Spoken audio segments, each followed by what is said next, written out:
Yo, yo, yo, what it is, what's up? How is everybody doing on this Monday evening? Excuse my tardiness. Excuse my tardiness. Apologies. Y'all know me. Y'all should know me by now anyway. Y'all should know me by now anyway. If I'd scheduled something at 6 o'clock, be here around 6:10. Come on now. All right. At this point, you should be mad at yourself. Okay, I'm consistent. Be mad at yourself. All right. Now, if you are here live, make sure that you watch, like the stream, like the stream, like the stream, like the stream, like the stream. How is everybody doing? How is everybody doing? A few things we're going to address today. Obviously, y'all see the title responding to a clown calling me out on Michael Jordan. Um, one of my favorite off-season pastimes is to, troll Michael Jordan fans because they are the most sensitive niggas on the planet. It's so funny how they try to pass that all that soft shit to LeBron and his fans. But if you dare bring up anything about their Lord and Savior Michael Jordan, if you so ever bring up anything related to Michael Jeffrey, oh, they lose their goddamn mind. They lose their mind. So we have that to talk about. Again, if you're here live, make sure that you like the stream, like the stream, like the stream. Also, Stephen A. Smith, he does some apologies to Kyrie Irving. We're going to discuss that. We're going to talk about that because, in all honesty, I think that apology is to do nothing but favor Stephen A. Smith in a political manner because that's been the turn that he's been making for quite some time. So we're going to discuss that as well. One thing I want to start off with before we get into, everything drama, I want to talk about the weekend we just saw from WNBA very quickly and, some of the performances that we saw. And I also want to talk about Asia Wilson as well. So, this past weekend, obviously, we saw, the matchup between the Fever and the Lynx. It was a fantastic game, y'all. Before I even get to criticize anything or talk, that was a fantastic basketball game. That first half was offensive mastery on both ends of the court. Olivia Miles is going ballistic in the first half, and guess who's matching her point for point? Kelsey Mitchell. And you have some fantastic passes from Caitlin Clark. You have some good offensive skills shown by Aaliyah Boston. You have Olivia Miles doing what she does. Courtney Williams is already hitting shots. It was just it was a fun basketball game. The pace was frenetic. I mean, just up and down the court, just in a tizzy very quickly. They were playing faster than in the NBA in that first half. I'm not going to lie. There are very few NBA games that go that fast. I mean, it will be a bucket, outlet to the other end of the court, catch, pull up, good. Outlet, push, one pass ahead, three, good. That was some fantastic basketball that we watched in the first half of that game. So I want to start there. I don't even want to start negative. I want to start positive. That game was incredible. Incredible. Olivia Miles in that first half was just absolutely fantastic. And, it was nasty seeing a graphic that ESPN brought up showing the MVP candidates for the W, and Olivia Miles wasn't on there, but Caitlin Clark was. Respect, I guess. Olivia Miles should be second right now in MVP voting. She should 1,000% be second in MVP voting. Olivia Miles is having an incredible season. Rookie, mind you, Nafisa Collier has been out for majority of the season, and the Lynx were the number one seed. They were the best team in the W via record because Olivia Miles has been that good, averaging around 20 on very good splits, good efficiency.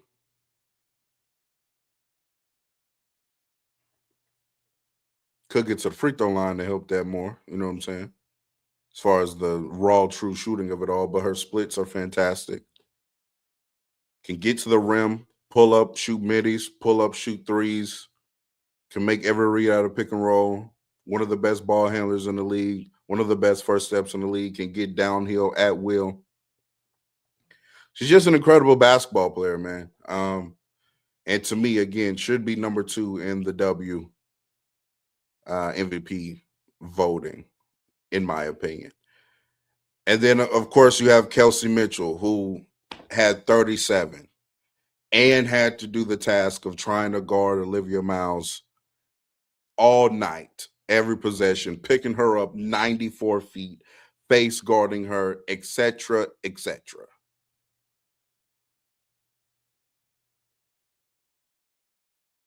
She's doing all of that. She's exerting all of that energy on defense and still gave you a highly efficient 37. And yes, did Olivia get her game off in the first half? Absolutely. But Kelsey Mitchell did a hell of a job in the second half of that basketball game, denying Olivia Miles the basketball. She did a hell of a job in that. And then they also started blitzing Olivia more aggressively when she did get pick and rolls. They changed up the coverage, but she did a fantastic job denying Olivia Miles the basketball. And again, while also scoring the ball efficiently. Kelsey Mitchell, she like that. She like that. She is like that. Caitlin Clark to me was better in the first half than the second, but I think overall she still had a good game. Still had a good game. Um, she's been hooping as of late as well, balling out of control. When she's playing that well offensively, that's when she's in those kind of talks that her fans want her to be in, and that she plays herself into when she's playing like that. By the way, when Caitlin Clark can score the ball efficiently, she definitely is in the upper echelon of the league. That is a fact. She's that good. She's that talented. Absolutely. Because then you mix that up with the elite passing and the playmaking, and now we're talking about a special generational type offensive player. The way she's able to push pace and we know all the things, right? So she's been playing fantastic. Had a little hiccup somewhat in this game. Had a little hiccup. You know what I'm saying? Wasn't the best in my opinion. She is like Caitlin Clark is a shooter, right? That can score. They're like she's in that category with like the Stephs and Trey Youngs to me, as far as they want to shoot that pull up three, bro. Like they are itching. It doesn't matter if they've just hit 4 twos in a row. That they don't care. They want to put up a three. You know what I'm saying? And I do think that this is Caitlin's best intermediate scoring year so far. Very impressed. She hit a few bump middies in that game. as well. She's fantastic with that this year. I think this is also the most points. I think they said on the broadcast she scored in the mid range as far as the season, right? By a significant margin, and the season not even over with, right? So that's been an improvement as a scorer, which is something I've been wanting her to do. She push off every time. I mean, that's just a move, right? I mean, that's just a move. Everybody push off. It don't even matter.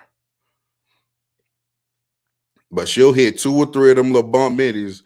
Then next shot she's shooting is a 30-footer. Just keep going. Just keep going to it. Bop, bop, bop, bop. Right? Got them leaning. Bump. Good. You know what I'm saying? Now, the person she was guarding also had a fantastic night in Courtney Williams. So, there's that. Courtney had a fantastic night. Was she had about 27?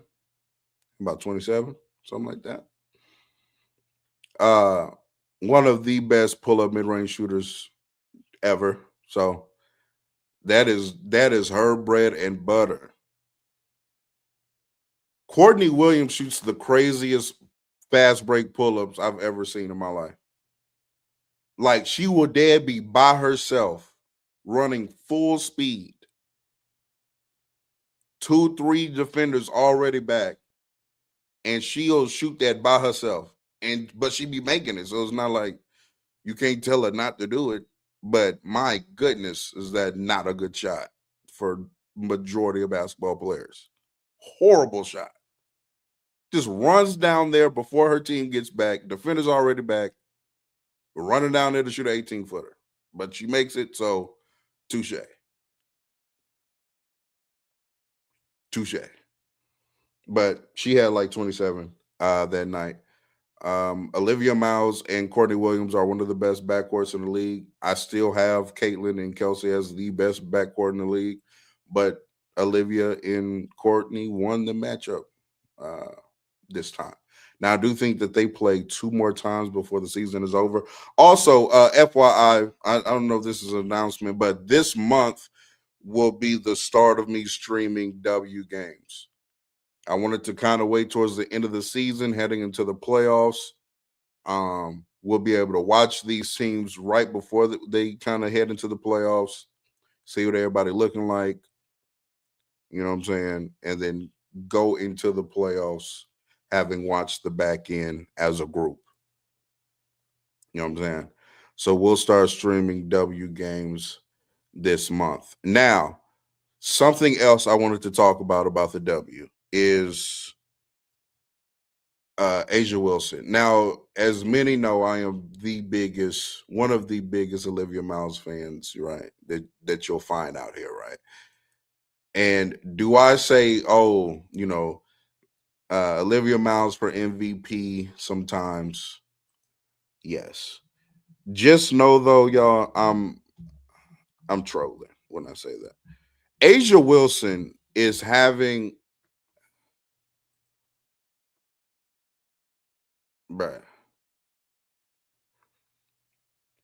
Asia Wilson this year is averaging 26.8 points per game, 9.8 rebounds, a steal and a half, 2 blocks. She's shooting 53% from the field and 43.8% from three.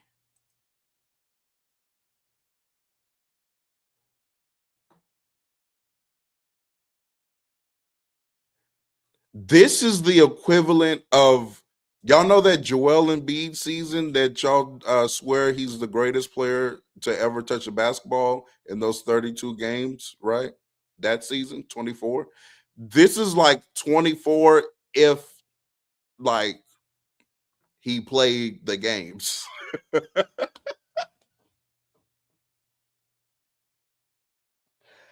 I mean, to be honest, This is like the equivalent of that. She's still one of the best defenders in the league. The face-up midi game is incredible. She's hitting 44% of her threes. Look, man, Asia Wilson this is one of the greatest seasons in basketball history.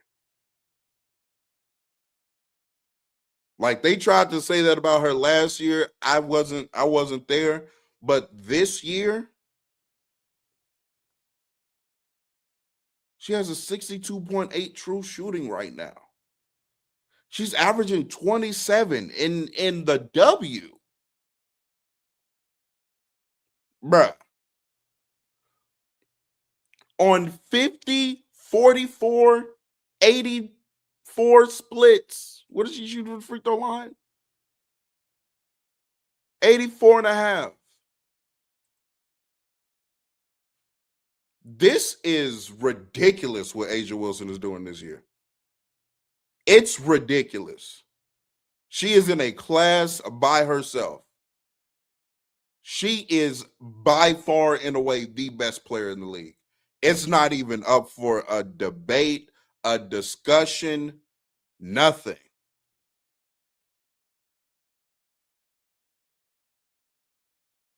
She is the best. And can you try to come up with an argument for Olivia? And she's a rookie, and Phoebe now, and they're the best record in the league, and she's been playing well, and she's a hell of a guard, maybe the best guard in the league already, and yada yada yada yada. I got it.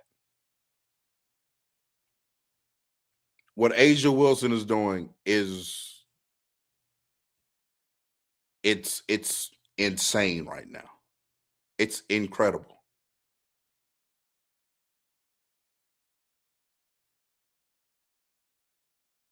It's just flat out incredible.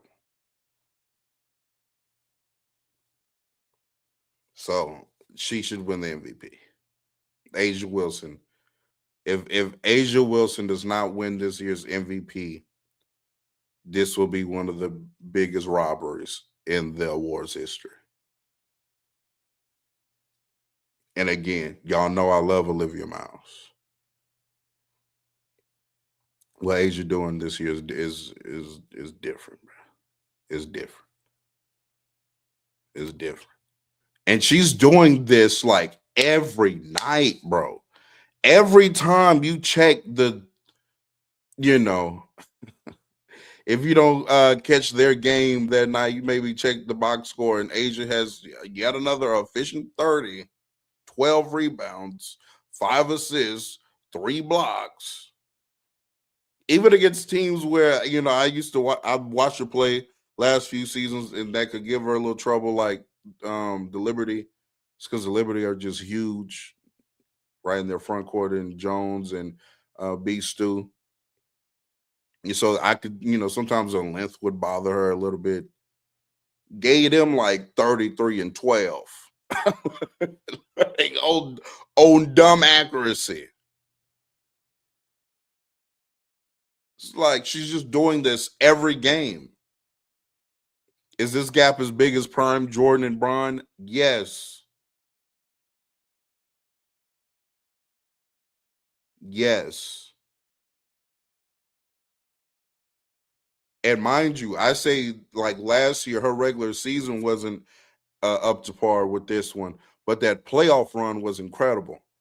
The Aces had no business winning a championship last year. I hope y'all know that. From a team aspect, they had no business winning the chip. They won the chip because they employ Asia Wilson. That's why they won.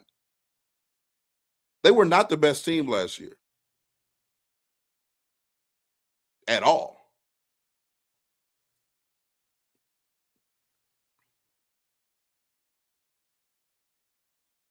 Yeah, no. They're a good team.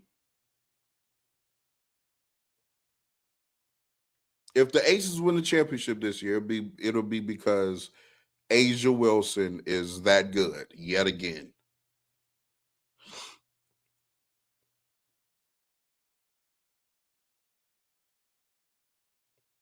Oh, they was getting beat by 50 earlier that year. And they won the chip. And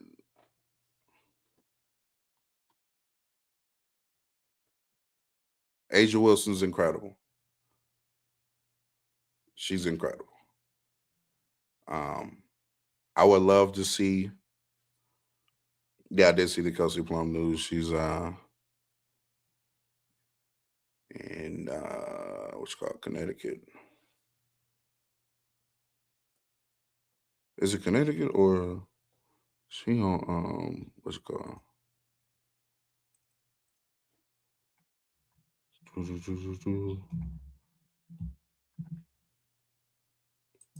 The Mercury, my fault. I'll be getting them mixed up. It's the Mercury. Yeah, the Mercury. With Alyssa Thomas in there. Salute. Salute. You know. But as far as who I got winning the title, I got the Lynx winning the title this year. You know, respectfully. Salute to Phoenix. They got better with Kelsey Plum. Great player, great guard. I got the Lynx getting it this year, man. I got the Lynx getting it this year. Now, this is a good move for Phoenix because they definitely needed somebody that could like create more consistently, especially like their own offense. Because they still be trying to like have Alyssa Thomas do that, and respectfully, those days are, yeah. We really don't need too many Alyssa Thomas ISOs. You know what I'm saying? We really don't. We really don't. We really don't. Let me see. Let me see. Let me see.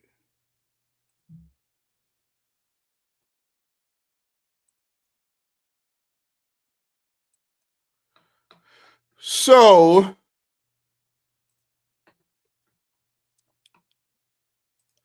let's go ahead and let me see.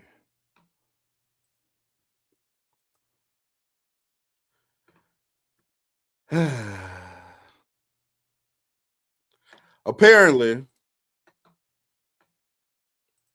somebody was upset at my little Jordan clip from Player's Choice.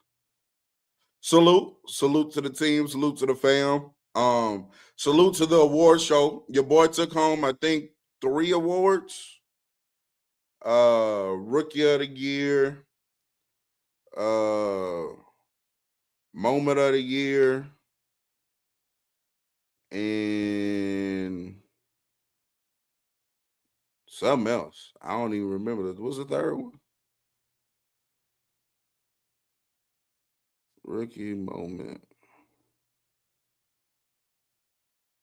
Damn, what was the third one?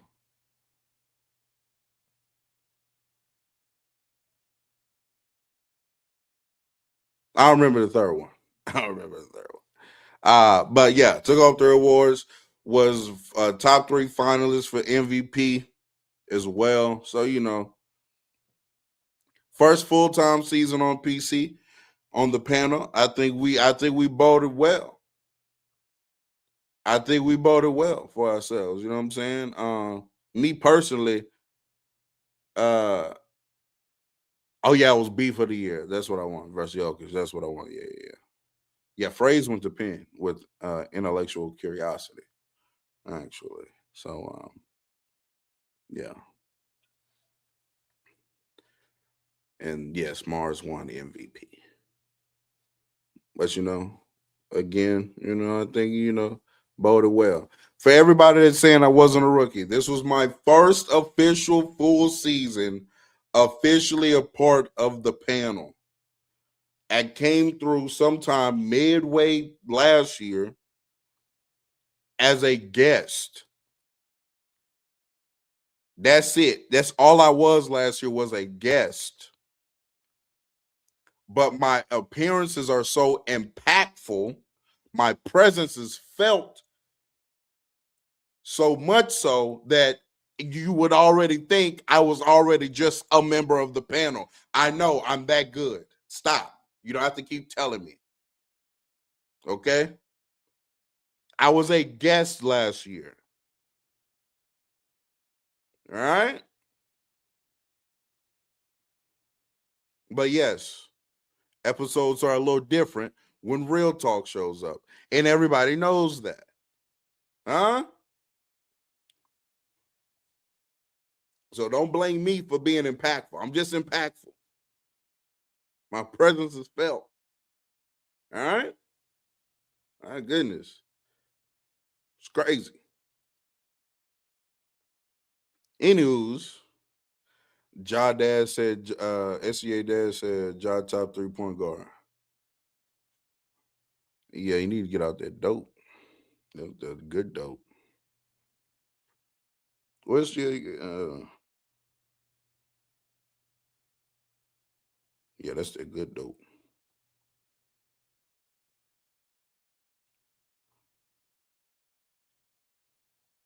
But let me intro this video because we're going to turn this into a video. You know what I'm saying? Matter of fact, let me pull up the clip too. Let's pull up the clip to be fair. Because he actually doesn't even show the clip, I'm pretty sure, in the video.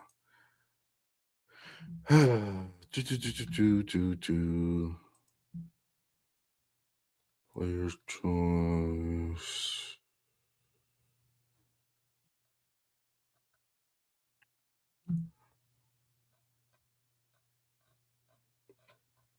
Does anybody in the chat think that Jason Kidd is a better offensive player than Russell Westbrook?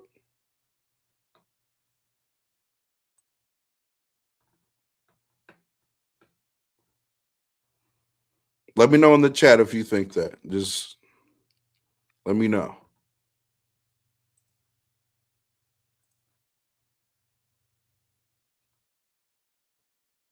Damn, what I got there? Clip it.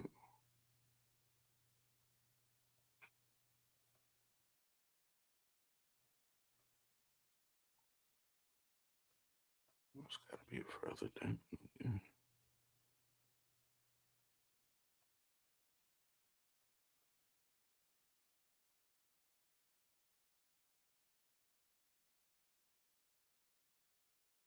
Okay, you got that one.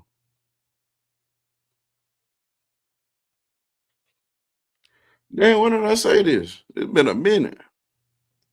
It's old news already. And people just reacted to it. Yeah, this July 28th. That's when the clip came out. So actually it was probably before then.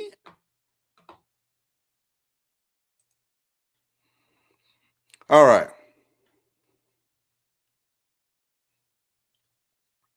Let me see. Nah, I think it's close though. Type. Boy, you you out here playing 3D chess on niggas. We don't understand the game. You understand the game the way you do. You know what I'm saying? Um,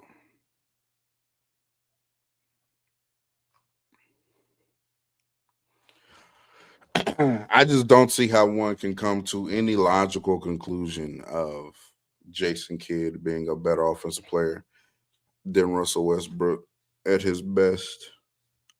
Especially at their best. I don't see how one can come to that conclusion. Now this doesn't mean that Kidd can't be better than Russell Westbrook as an overall player and whatnot, which I still don't think I agree with. But the way of getting there isn't by lying and saying he's a better offensive player than Russell Westbrook. That's not how we get there. You have to boast about his defensive prowess. It's how you try to arrive to that conclusion. But it's definitely not because oh man.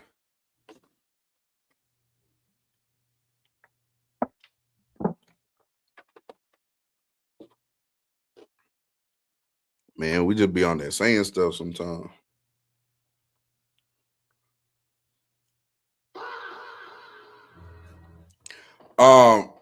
Now let's go ahead and get to it. Let me intro this video because this will be a video.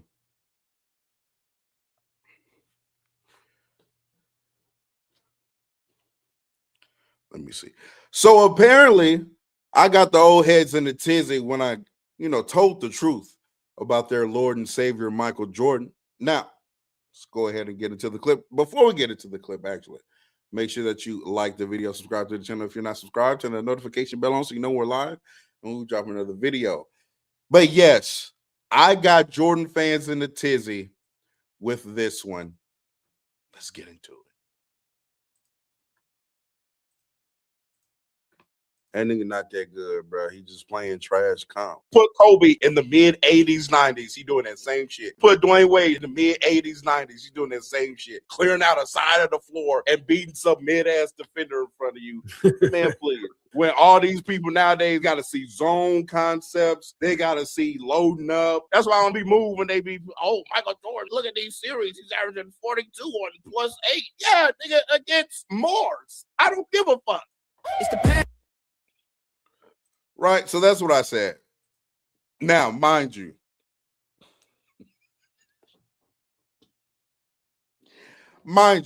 was I being hyperbolic? Sure. Was I, dare I say, I was dragging it a little bit? Huh? Pause if need be. Was I even, dare I say, was I even farming a bit of a clip? Possibly.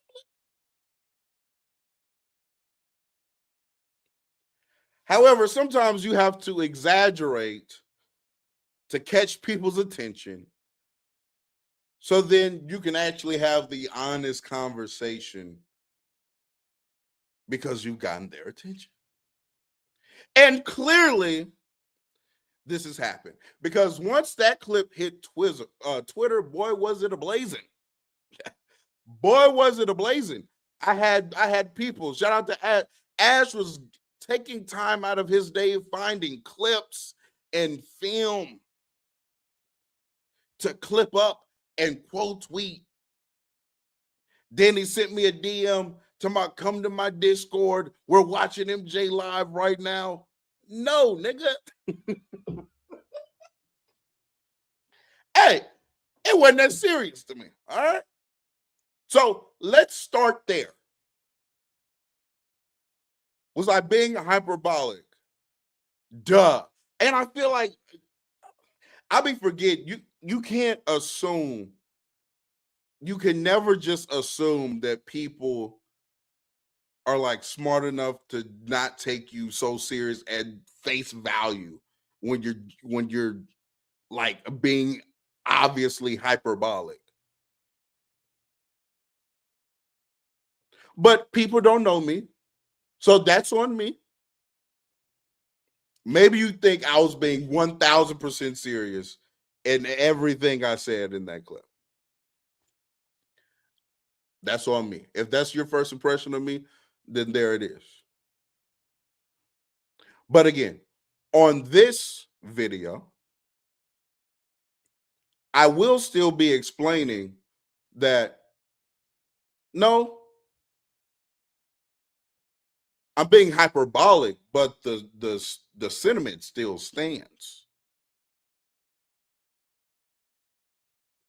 Michael Jordan did not see the quality of perimeter defenders as his successors did. Mainly due because the league had then adjusted to guarding a player like a Michael Jordan, a volume shooting guard.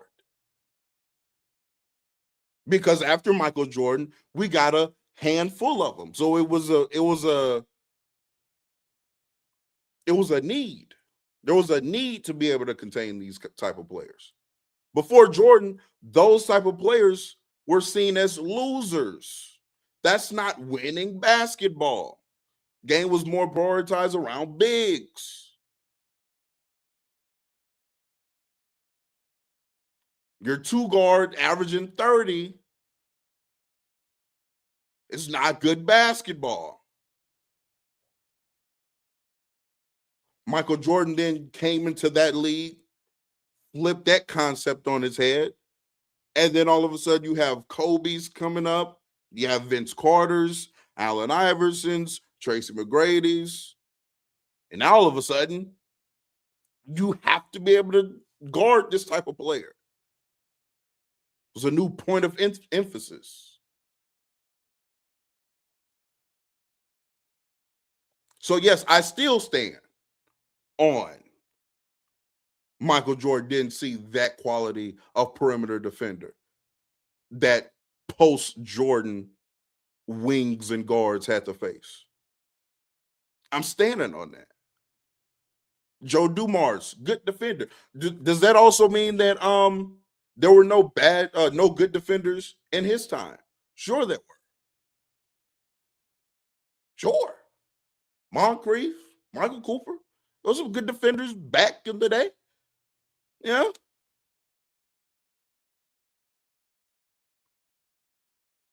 I'm not mad at it.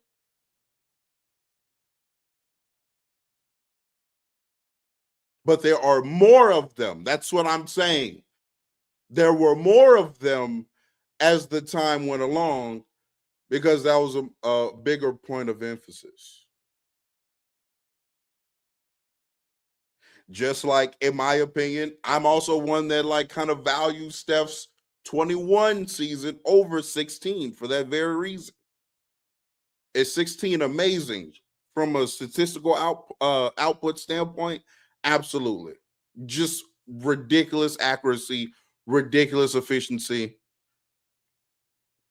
But then you go watch 2016 games and, you know, these centers are in a deep drop against Steph Curry. It's like, now he had to prove that there is a player that shoots the ball well enough that we are flipping this concept of one player shooting too many threes is not going to be good enough offense or efficient enough offense. Because Steph Curry, he broke the mold. He said, like, no. One player could shoot 11, 12 threes and hit 45% of them. Yeah, that's me. I can do that. And I can do it off the dribble, do it off the catch, off movement. I can do it pulling up out of pick and roll. I can do it pulling up from 30.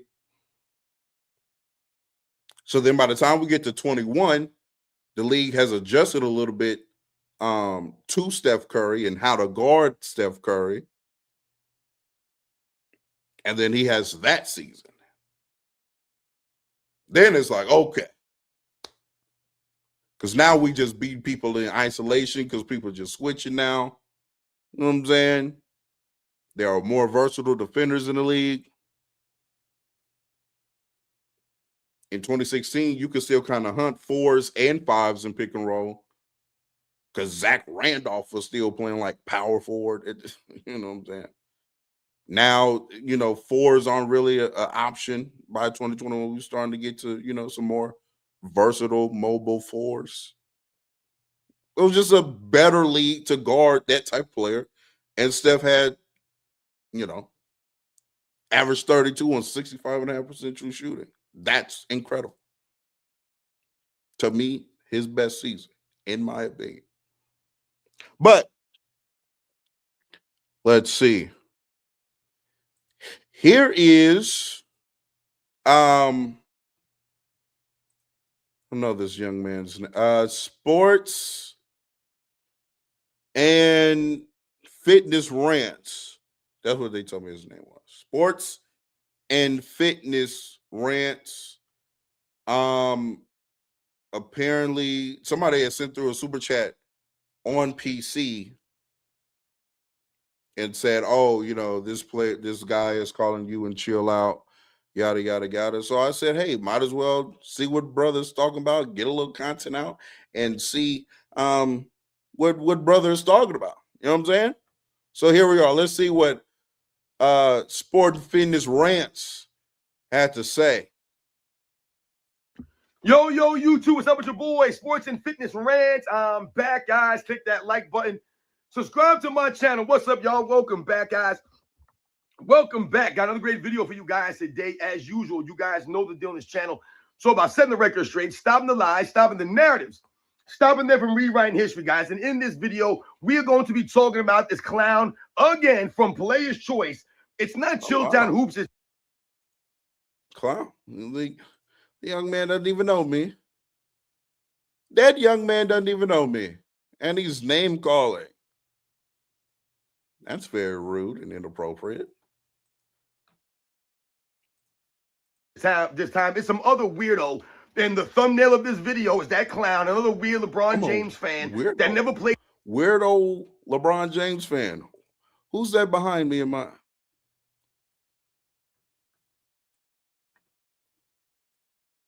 sports a day in his life. I told you, another guy that can't... I never played sports a day of my life. Played basketball in high school, scholarship to college, playing basketball. Apparently, never played a sport in my life. This is interesting. This is an interesting concept. We're already just starting the video out with lies.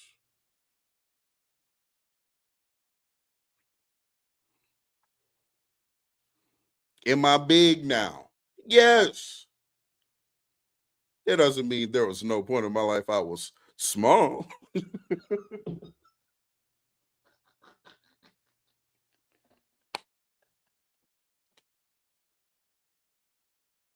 What? Hey. Why do people just be like assuming that? I don't be getting it. You don't know, you haven't known me my whole life. You just see me right now. You just see me right now. You don't know what I look like. So let us continue. But again, I want to be clear. I actually have played basketball. Scholarship. I went to a JUCO and I got offered from a JUCO and an NAIA school, to be exact. Didn't play Division I, didn't,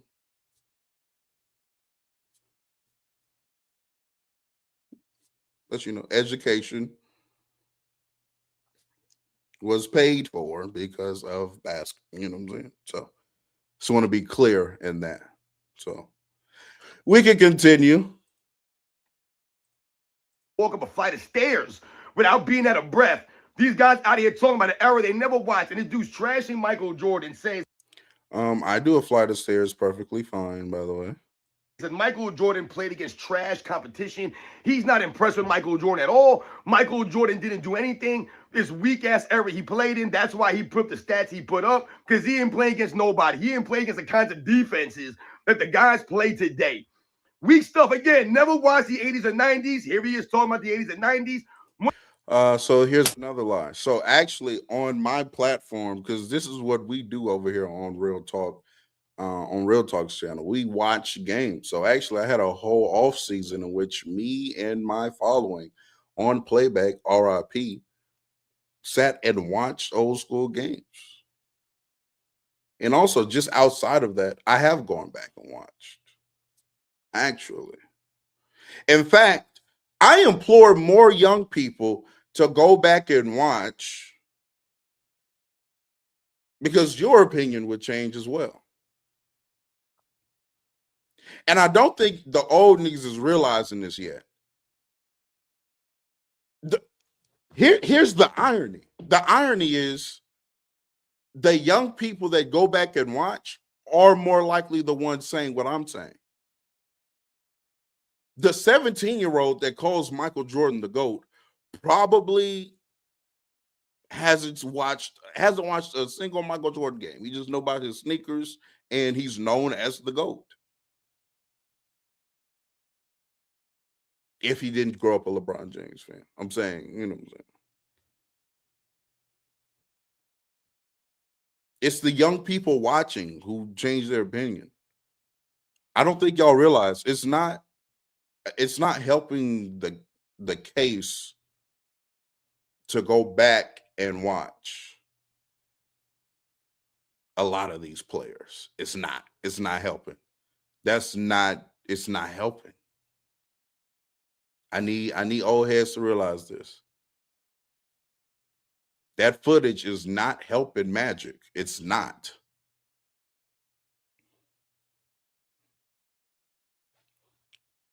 That that footage is not helping Charles Barkley. It's not. Now, again, to me, there are some that it does help. Hakeem, great watch. Great watch.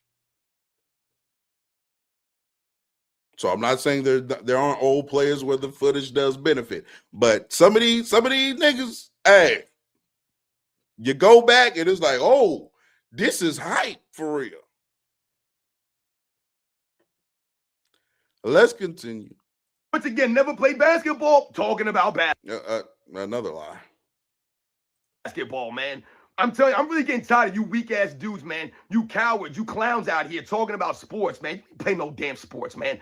Once again, I dare these clowns to post a video of themselves doing anything athletic. I actually have footage available, but I don't want to share my legal name on the internet. Not yet, but I'm out here a little bit. Video. I challenge you clowns. Once again, I have all kinds of over 1,000 fitness and health videos. I've proven my athleticism, man. Once again, at 45 years old, you guys are half my age, and you can't do things that I'm doing at my age. You can't even do this stuff now. You guys are terrible people, man, for talking this way about an era you never watched and still continue. I want y'all to just realize that this old nigga don't know nothing about me except I said something about Michael Jordan he disagreed with. And look how emotional he's acting. He's hurling at homonyms.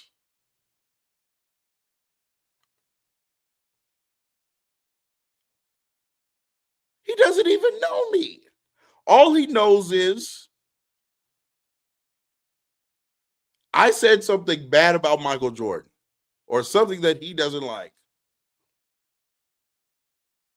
But all the MJ niggas be calling the LeBron fans emotional. Is this not straight emotion? You don't know that nigga. You don't know that nigga. He don't know you. Stand up. Stand. You made look. I want y'all to see this again. Look at this.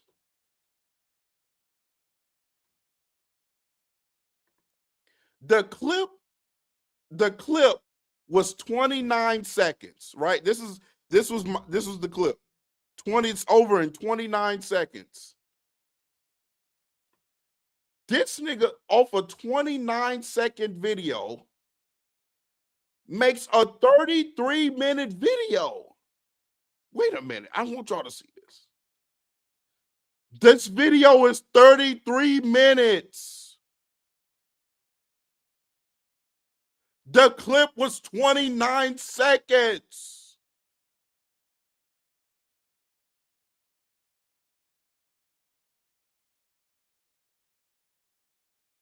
He don't know you, gang. He don't know you. He don't know you. It's not that deep, bruh. 33. This should have been a TikTok reaction. This should have been a short. You do this in a short. Go do a short. It should have been a short. Should have been a TikTok vid. You did a 33-minute video off a 29-second clip.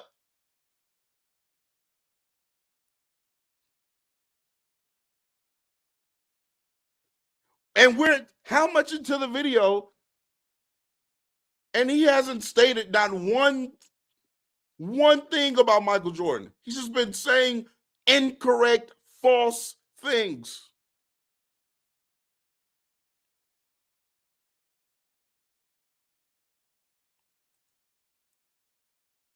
Continue to try to trash Michael Jordan. So we're gonna talk about this video. The comments that this dude made, I wrote down some of the things he said as to why he don't respect Michael Jordan's era and his era was trash. Again, this is the content you get from a player's choice, guys. This panel is weak as hell. These guys are lame as hell, and the content they put out is not educating anybody. We're 2 minutes into your video. You haven't educated a damn thing, and everybody on Player's Choice is wiping you respectfully. Penn better, Jordan better, Mars better, Chill better, me better, Ron better, Ox better, Damian better.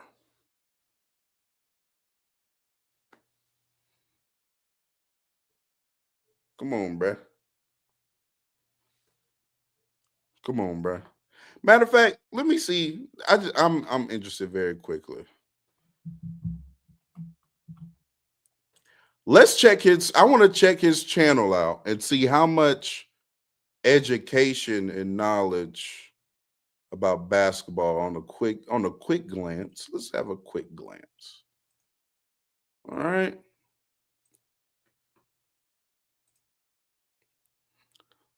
Oh man, you have LeBron crying. I didn't see that one coming. Oh man, you don't like LeBron James. Oh my goodness. Who could have thunk it?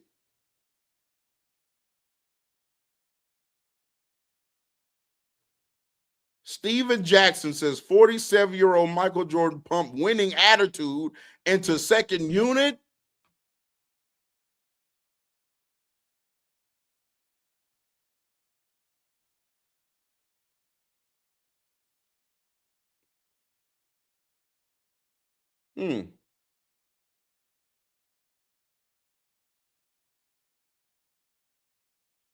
Oh man, you don't like LeBron. Who would have thunk it? Who would have thunk it?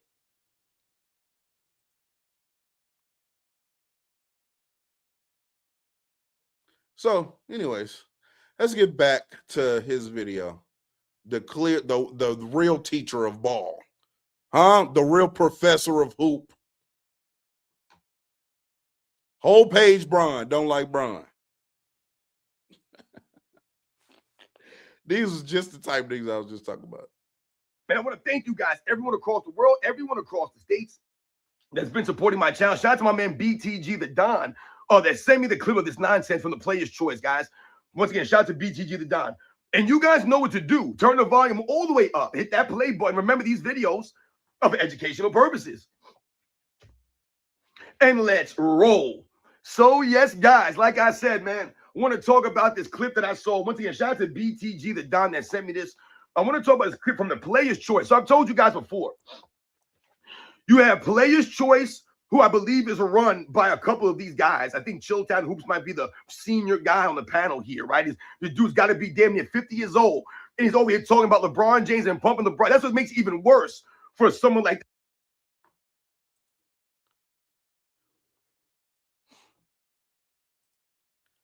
Brother, yeah.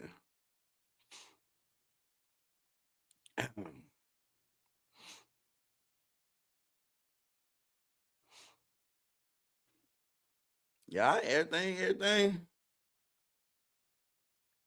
copacetic. Everything copacetic over there. this guy Chilltown Hoops. You're way past the age where you should know better, right? It's weak stuff, guys. I'm telling you right now. A lot of these LeBron James fans are these young, feminine clowns, right? So we're educating these fools, right? We're letting them know about an era they have no clue about. This fool is actually around for this stuff, but continues to trash the 80s and the 90s. And like I told you, with his hypocritical Chilltown does anything but trash the 80s and 90s. In fact, most of us think he overrates it, or a lot of people think he overrates it.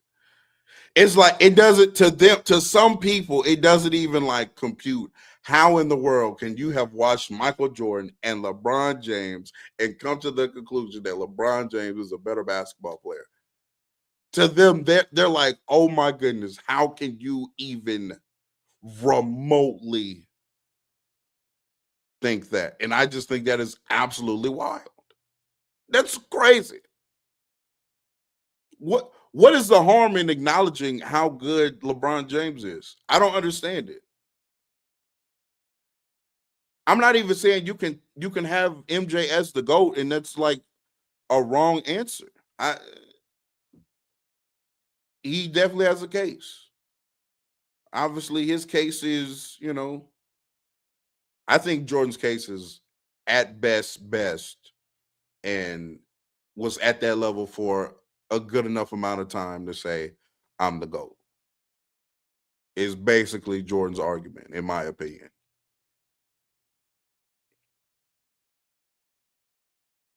So I'm not mad at, I'm just saying, like, the career that LeBron James has put together. Has he had some failures? Absolutely. He's also had some major wins.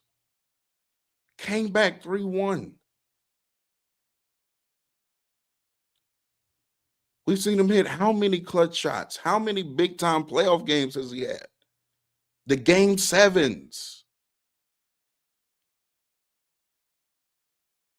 I mean, basically since 2000, from 2000, let's say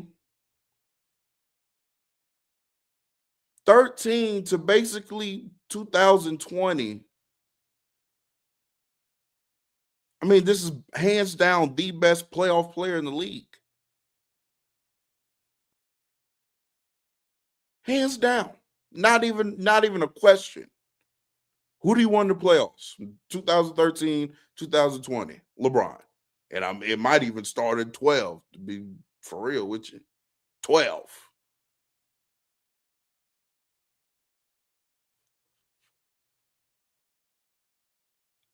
Like, you don't have to hate one guy to be a fan of the other. I've never understood this logic, bro. There are people in my chat right now saying that you have LeBron ranked 18th. You're not a serious human being. Why would we take you serious? How can anybody take you seriously if you have LeBron James ranked number 18? How are you a serious individual?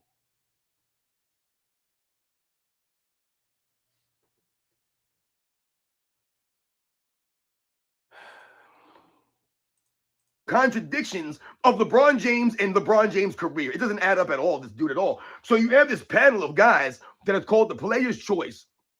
Because there's a bunch of weirdos out here that they say a bunch of hot takes. That's all these guys got: woulda, coulda, shouldas, what if scenarios, and hot takes. They can never explain their opinions. I'm telling you, man, they hear something from somebody and they just go with it. They never look into the research or actually do the homework to see if this stuff is actual true. Nope, not at all.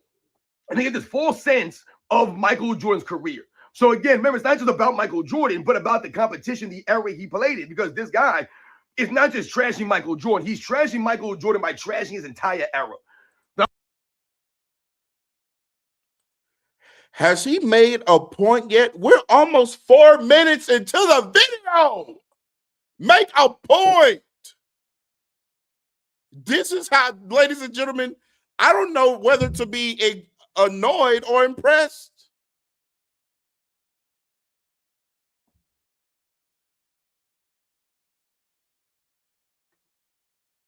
I don't know. Oh, I ain't want that to happen. Hold on.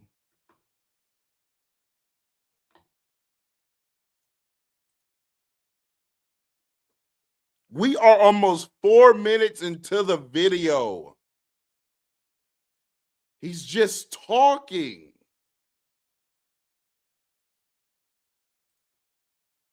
Okay. Our entire era was trash. All right. So again, the thumbnail of this video is this clown. The dude can't even speak. I think these guys can't even speak, man. They speak with a bunch of slang. They sound like a bunch of fools. They can't even articulate themselves. And they can't explain their opinions. So this guy's out here just. I definitely articulate myself very well, and I definitely articulate myself better than you do. You have talked for 4 minutes and you haven't said anything. What are you? How are you critiquing about making a point of any substance? You've talked for 4 minutes. You haven't said anything.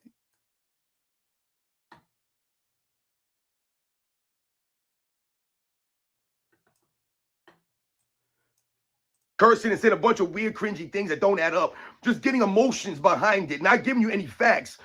The irony about emotions when you started off the video hurling insults because somebody dare criticize your Lord and Savior Michael Jordan. That emotion, right? I'm giving you some passion here, and I'm giving you the facts. I'm giving you analogies. I'm giving you examples. I'm breaking it down to you guys. So I'm not just here yelling, being emotional. I'm giving you some passion, but I'm also giving you the facts with this. These guys are just out here yelling. They're not saying nothing, though. So again, this guy says that Michael Jordan's trash. Michael Jordan wasn't that great because he played against trash. So he don't respect Michael Jordan like that. He's not impressed with Michael Jordan at all. But he's impressed with LeBron James. That's weak ass stuff right there. So he says this, man. Now he's talking about the competition in the 80s and the 90s. He says this. You put Kobe in the mid 80s, mid 90s, he's doing the same ish. So Kobe's doing the same ish in the mid 80s, in the mid 90s. Put D Wade in the mid 80s, mid 90s, he's doing the same ish. So what he did there is he tried to take other shooting guards from the current or more current eras, Kobe from the 2000s, Dwayne Wade from the 2010s. And what he's saying is you put. We're not going to finish this video. I can tell right now. I can tell right now we're not going to finish this video. We're not going to do it. We're not going to be able to do it. Dwayne Wade from the 2010s. I mean,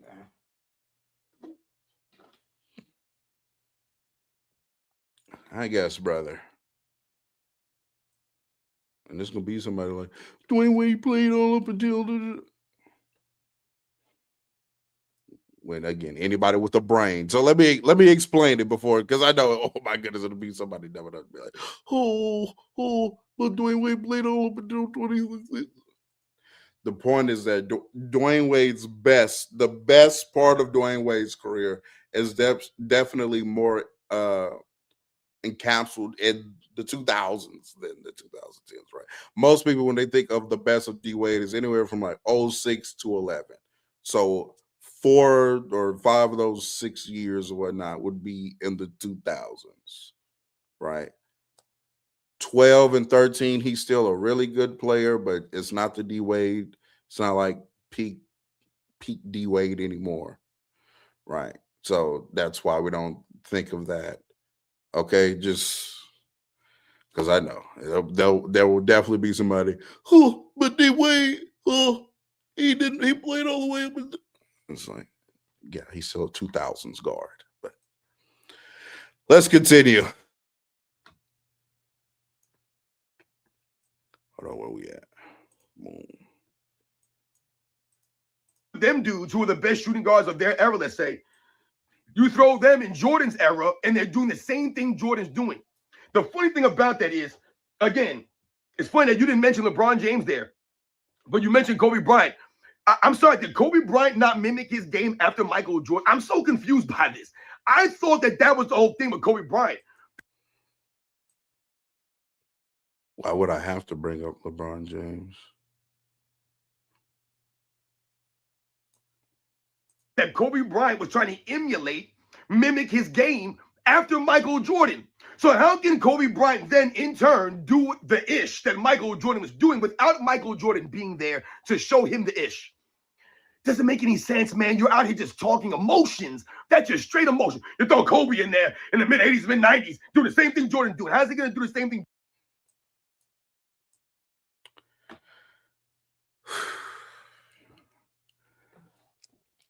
Okay, so look, that is low key like the point, but because players build up on each other, yada yada. But it's a hypothetical game. It's a hypothetical. I'm saying that version of Kobe Bryant, if you're basing it off production, could do the production that Michael Jordan put out. And I believe that. I also think Dwayne Wade could do it when he was at his best as well.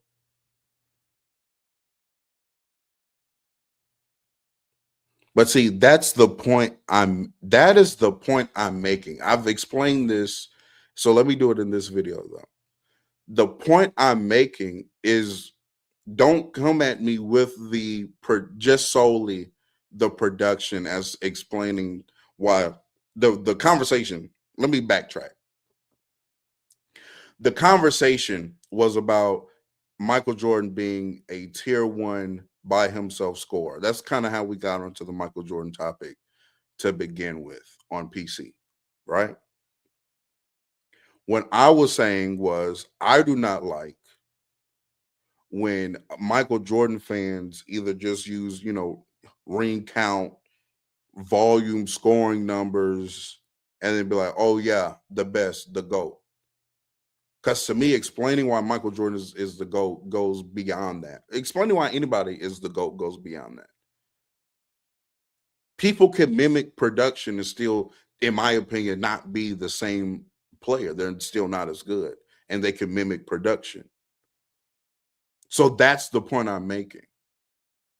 I don't like when people use volume stats for Michael Jordan in that era, because I do think there are players and people that can replicate the production. Now, Michael Jordan could still be a better player than them. Again, this is where you start off with the extreme, and I'm actually now getting to explain my actual point. If I ask you, why is Michael Jordan the greatest scorer of all time, you explain to me that he has one of the best or the best first step of all time. He's one of the top 3 mid-range talents in all of basketball history. The footwork, the athleticism early on in his career, the transition play, one of the best guard finishers or just finishers of all time, period. Ability to play off ball as well as on ball, right? Then the production follows that. But don't hit me with, oh, he averaged. Yeah, I know there's some other players I think that could do that. Yeah, absolutely. Do I think Michael Jordan is better than Dwayne Wade? Yeah, I do. That's not the point. That wasn't the point.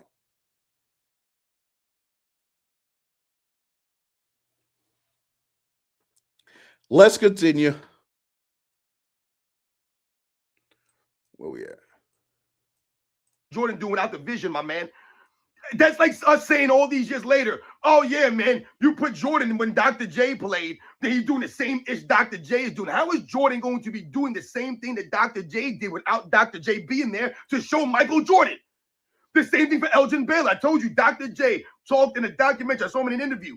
He was talking about when he was a kid, he would immediately go outside to practice the Elgin Baylor moves, things that he saw Elgin Baylor do. Oh, man, I gotta go outside and try that new Elgin Baylor move that I saw. That's called a vision, guys. That's why those guys, Elgin Baylor, the guys at that time, they're pioneers. Elgin Baylor wasn't like, yeah, man, I got to go watch the video of this guy and learn what this guy was doing because I said, no, he was the originator of what Dr. J was doing. That Dr. J was the originator of what Michael Jordan. Right. And so you still have Michael Jordan as a better player than some of these older players. Even though Michael Jordan, in your logic, couldn't beat Michael Jordan with yeah. What is he even arguing that? What is I'm confused on what he's arguing right now. By your logic, Michael Jordan wouldn't be Michael Jordan without Elgin Baylor and Dr. J. But you still overall think Michael Jordan is better than them. You think Jordan is a better player than them.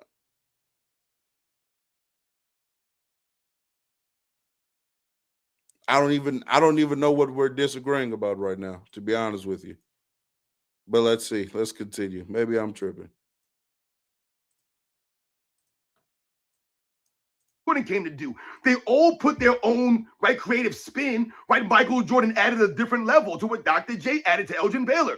So we're gonna sit here now and say, oh yeah, Kobe Bryant would have been doing the ish that Jordan was doing without Jordan being there. Doesn't make any sense, right? Also, didn't Kobe Bryant have to earn his stripes in the mid 90s? Kobe Bryant came into the NBA at the end of the 90s, right? 96, 97, right? This is when Kobe Bryant came in the league. Did he just come in and be a full-time starter? He came out of high school and had to wait in line behind Eddie Jones. He had to wait his turn. He had to earn his starting spot.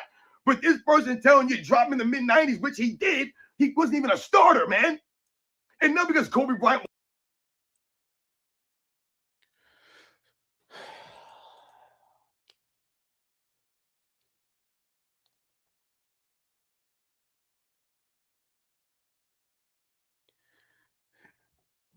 I'm gonna I'm gonna I'm going to assume that you're playing this dumb. So obviously, I wouldn't.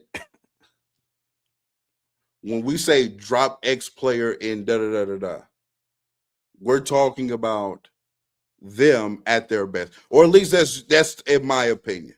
When they're good, not when he's 17, 18, fresh out of high school. I,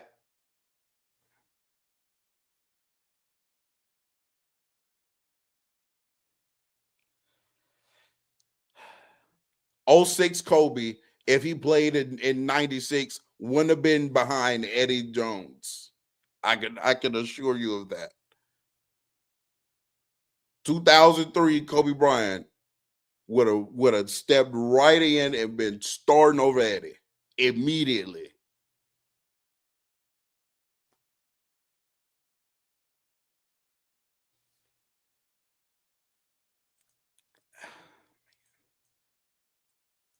Wasn't great. He had to earn it. That's a different level of the 90s, guys. We've talked about a lot of guys that didn't make the league in the 90s, but they became great players. They became, continuous players, consistent players in the 2000s. Right? We brought up Bruce Bowen before. Bruce Bowen couldn't even make the league in the mid-late 90s. He had to go play overseas, then come back to the NBA and establish himself as one of the great defenders of his era. But he couldn't crack a lot of them in the 90s, man. So again, there's a lot of guys that were playing really good basketball in the early 2000s that were considered 90s era players. Gary Payton comes to mind, who was still balling in the early 2000s. He's a 90s era player, still having an impact in the 2000s. These guys had true longevity. So just like I said about Dwayne Wade, when you think about Kobe Bryant, Kobe Bryant is a 2000s player. That's when he was at his best. That's his prime. You don't think about Kobe Bryant being a 90s player. Did he play in the 90s? Yes. That's not Kobe's era. Kobe's era is the 2000s. Because they had true skills, true overall games, fundamentals. They went to college and played. He's always telling you about Kobe Bryant. He's going to knock on Kobe Bryant. But this doesn't make any sense. This guy's saying you're going to drop Kobe in there to do the things that Jordan was doing without Jordan showing him that stuff. Come on, man. And he mentioned Dwayne Wade. Listen, Dwayne Wade's not on Kobe Bryant's level. Dwayne Wade's not on Michael Jordan's level. All right, there's levels too. That Dwayne Wade's not on the level of them dudes, man. All right, Dwayne Wade has some flash. His nickname is the Flash, and he had some really good seasons, some really great seasons of Dwayne Wade, two-way player, all that stuff, man. But Dwayne Wade was never that dude. He was never Kobe Bryant. He was never Michael Jordan, man. So for you to put Dwayne Wade in this conversation and say, yeah, you dropped Dwayne in the 80s, in the 90s. What does that even mean? He was never Kobe Bryant or Michael Jordan. What does that mean?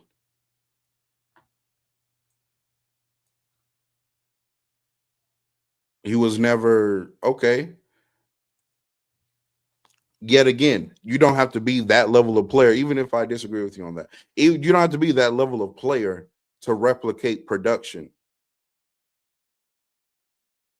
Again, the point. And also, 2009 D Wade is that caliber of player, actually. He is that good. He is. You won't look past, oh, did he win a championship? Did he? Dwayne Wade was that good that year. He had a historic season, actually. So, Dwayne Wade did have a season that good, to be fair. Let's get back into the vid.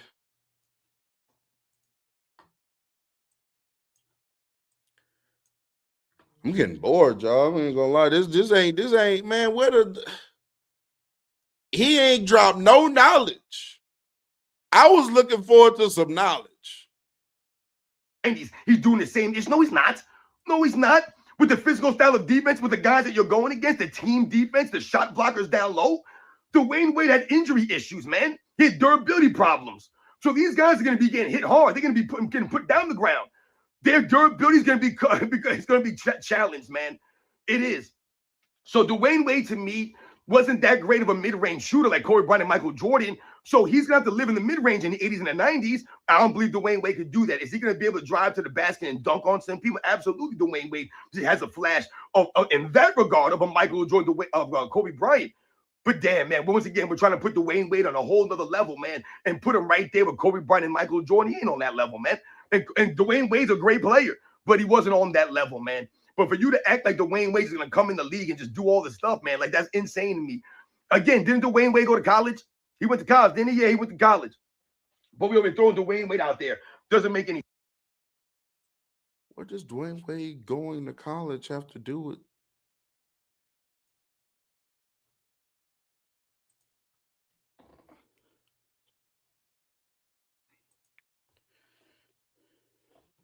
I feel like I have to say the same thing every single time. But look, again, we're just going to disagree about Dwayne Wade.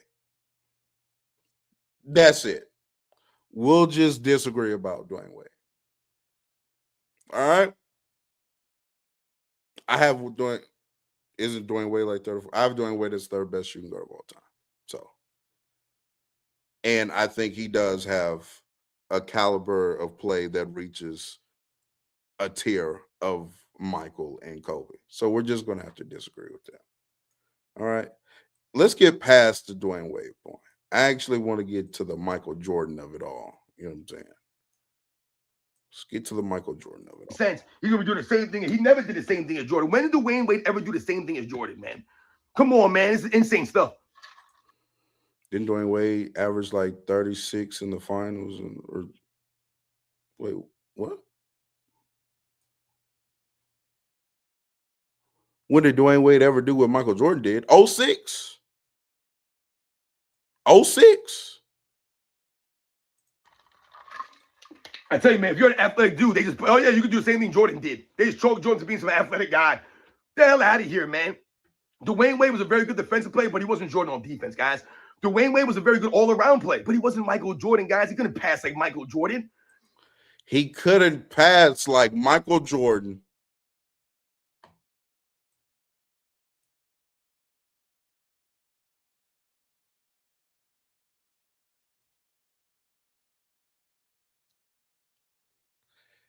I mean, to ironically like pick the one skill that Dwayne Wade might actually be better it's funny in my opinion.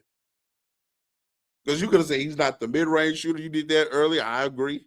I agree with that take, by the way. Michael Jordan is a better mid-range shooter. But passing. Oh man.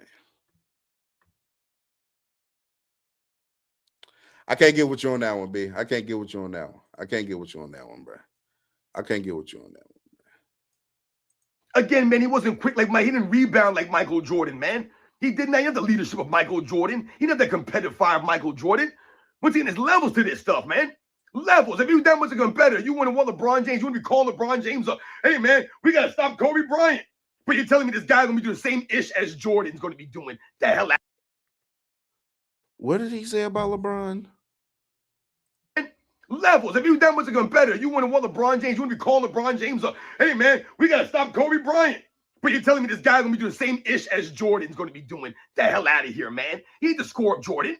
Not even close to the score of Jordan. Oh, I think he was referencing the story where he allegedly Dwayne Wade. Okay. I'm like, there's an alleged story that Dwayne Wade reached out to to LeBron James to beat Kobe. There's a clip of that somewhere where he said that. Okay. Doing the same ish. Goddamn. All right, so he continues and says this. So now he's trying to describe what Michael Jordan did. A guy who never watched Michael Jordan is going to tell you about Michael Jordan. These guys watch weird film. They watch cherry-picked videos of. We've watched full games on platform live. And again, I have watched Michael Jordan play basketball. And I think Michael Jordan is one of the greatest basketball players of all time. So let's continue. Another lie. Michael Jordan, and they'll say, look, Michael got cooked. Look at Michael Jordan against Rex Chapman. Look at Michael Jordan against Rod Strickland. Look at Michael Jordan against this guy. He couldn't slow him down. He couldn't stop him. They love to cherry pick videos of Michael Jordan getting beat on defense as if we can't do that with every great defensive player in NBA's history. I can show video of Mutombo getting burnt and getting destroyed, getting dunked on, getting beat by guys. Ben Wallace, Scottie Pippen, all these guys. So John Havlicek out there getting cooked by guys like Rick Barry. Getting cooked out there by some of these other small forwards, man. But no, he's not a great defender now. Bill Russell's. He's saying this, and I agree. But there better not be a video on your channel talking about how LeBron James got cooked this and that time, and that's why he's not a great defender. Because I know this was a point of emphasis with the Tony Allen situation recently. So I agree with you. Great defenders get cooked. I agree. But we better not be able to go on your channel and hear you talking about LeBron getting cooked. And so that means he's not a great defender. That's all I'm going to say. I'm not going to look for it right now, but it better not be on your channel. It better not be on your channel. It better not be on your channel. Getting hounded by Will Chamberlain and getting cooked by Will Chamberlain time and time again. But he's reviewed and recognized as one of the greatest defenders, if not the greatest defender of all time. I saw Rodman getting schooled by Larry Bird over and over again. I saw Rodman getting schooled by Michael Jordan. I saw Rodman getting schooled by Karl Malone later on. Guys like Shaquille O'Neal. He was getting burnt by. I saw Sean Kemp destroying Rodman in the '96 finals. Now they're telling you Rodman was robbed of the Finals MVP. Don't make no sense. They'll cherry pick the videos for Michael Jordan, but nobody else. We've seen Kobe Bryant get burnt on defense. Tim Duncan get cooked on D. Kevin Garnett get cooked on defense. But all of a sudden now, we saw Jordan getting beat on D. Y'all weak, man. Weak as hell. I seen Hakeem Olajuwon get burnt on D. David Robinson get cooked by Hakeem Olajuwon on the defensive end. Get the hell out of here, man. I don't even, who is he arguing with? At this point, he's going so quickly to every. Why are we talking about Michael Jordan defense? Like, why is this a topic at hand? I don't even understand. How do we get here? Who is he arguing with? Did I say in that clip Jordan was an overrated defensive player? I don't.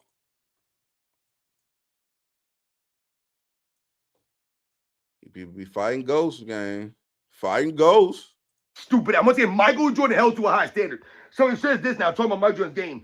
Clearing out a side of the floor and beating some mid-level defenders, not impressive. That's what he was saying that Michael Jordan was doing. That's all the Bulls did. They cleared out one side of the floor and let Michael Jordan go one-on-one with some mid-level defender. That's what lets me know you never watched the 80s and 90s, my man. You never did. For you. So again, hyperbolic, absolutely. Did MJ have some possessions like that? Yes, he did. Was illegal defense a thing that in that era? Yes, it was. Did they call it? Yes, they did. In fact, I vividly remember, I think it was like a Boston Laker game, late 80s, we were watching, and they called illegal defense maybe like 2 times even in the first quarter. So they called it. It was a thing. Again, hyperbolic, absolutely. That wasn't Jordan every play. That was not Jordan every play. There was plenty of bodies in the paint, etc., etc. Yes. Illegal defense was still a thing. Both things are true at the same time. But to be fair. And there are instances where that is occurring, by the way, because of illegal defense. Just want to be honest with you, just by the way. Let's continue. You to say that that's how they won, that's what Michael Jordan did, then why would they run the triangle offense? Would the triangle offense just clear out one side of the court, everyone get on the other side, let Michael go one-on-one? What the hell are you talking about? The Detroit Pistons that the Bulls were going against, that Michael Jordan was facing, all he did was go on one side of the court and just ISO out and spread the floor. What the hell what are you guys talking about here, man? This doesn't make any sense. That's not what the Bulls did. Once again, the Bulls ran an offense. That was part of the problem for the Bulls before Phil Jackson came and put him in an offense. They were doing the Doug Collins, which was pretty much put the ball in Michael Jordan's hands, let him be LeBron James, let him play in the system, let him play his own style. Michael Jordan dominate the basketball, feed everybody, everyone feed off of Jordan, whatever he wants. He dictate the offense, and they were going to play really good defense behind that. When it mattered most,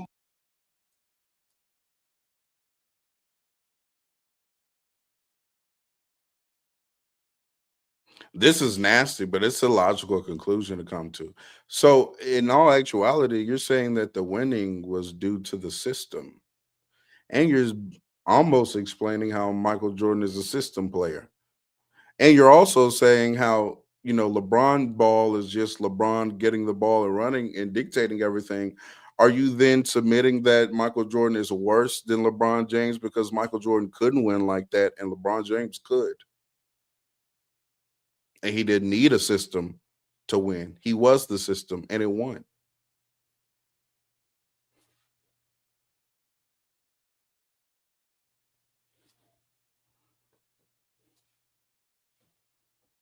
The system has champions. The system has championships under its belt. It does. That's 4 in Europe in your scenario, and how you think of LeBron James ball. I'm just saying. So what if LeBron got a good system? Then what he would have won?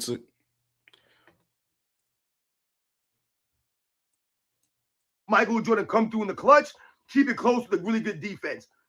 That's not getting it done. So I believe the Bulls would have won championships before or without Phil Jackson.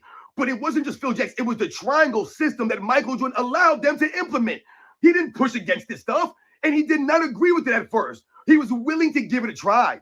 So he mastered the triangle. He allowed them to implement it, take the ball out of his hands so that Michael Jordan go set screens. So if Michael Jordan go stand on the other side of the court and be a decoy on the other side of the court while Scottie Pippen ran action on the other side with Bill Cartwright. I told you I did a response video to Thinking Basketball, right? This clown, Thinking Basketball, that once again wants you to believe that they're thinking basketball. They know a lot. They've done their research and homework. This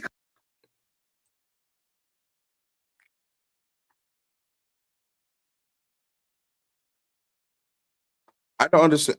Does he think like so? What was LeBron want to get off the ball for Dwayne Wade or Kyrie Irving? LeBron just had the ball the whole time. And yes, Michael Jordan did play off ball, but Michael Jordan played on ball a whole lot as well.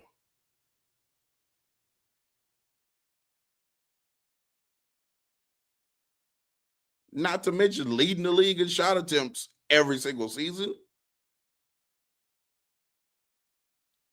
So Michael Jordan had the ball aplenty, sir. He had the ball aplenty. He had it aplenty.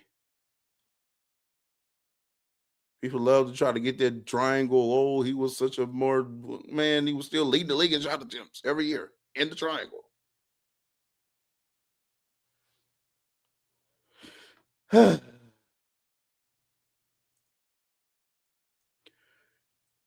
Anybody else feel like they getting taught listening to him?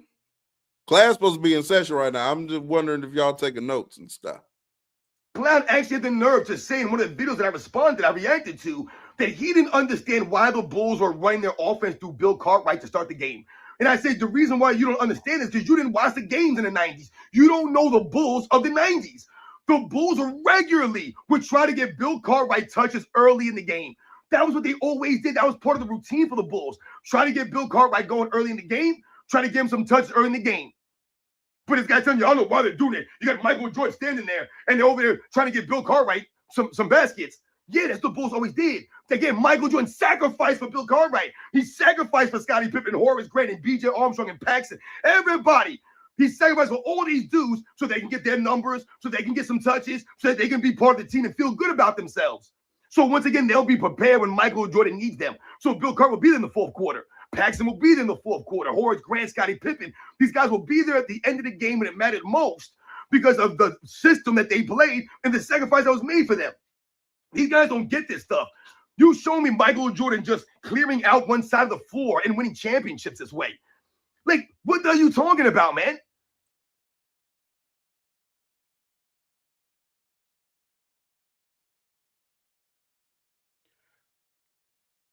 Again, I'm still I'm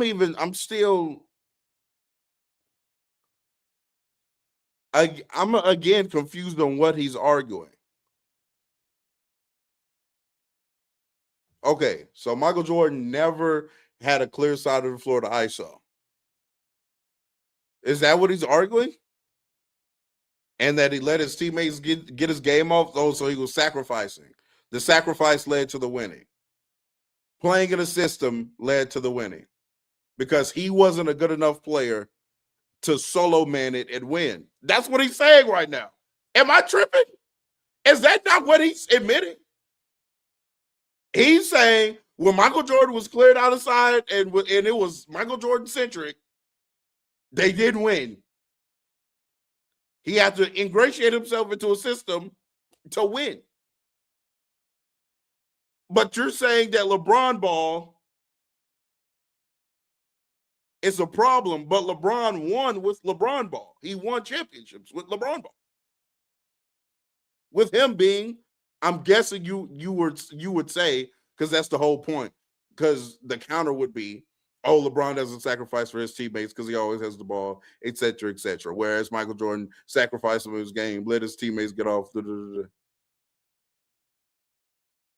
Which, number one, isn't true. LeBron James sacrificed some of his game as well. So let's start there. But you're also insinuating that LeBron James was good enough to win with LeBron ball, with heliocentric ball, and Michael Jordan wasn't. This isn't a statement I agree with, by the way. I'm saying that's what you're saying right now in this clip. I'm just, for all the people out there. These guys watch a couple of videos of Michael Jordan, a couple of highlights, and they think they know Michael Jordan. You have no clue that you're talking about here, fool. That's not how it went down. They were double, triple team Michael Jordan because he starts to go talk about this. When players today got to see zone concepts loading up. I mean, he started saying something. I'm so tired of hearing about freaking zone. Once again, if you never played basketball before, then this is why you would bring up zones. You never played basketball before. Because again, who the hell, if you go to the street right now, I play street ball still. No one's running zones. No one's like, yo. This is the conclusion of this video. This dumbass nigga just compared playing ball on the street to niggas playing in the NBA right now.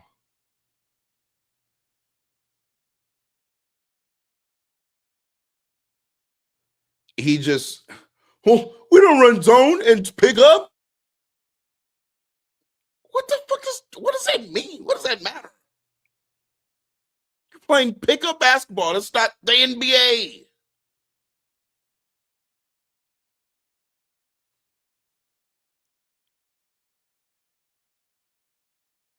What? But I'm the one that's never played basketball. Funny enough, played post high school. And guess what? Colleges play a lot of zone.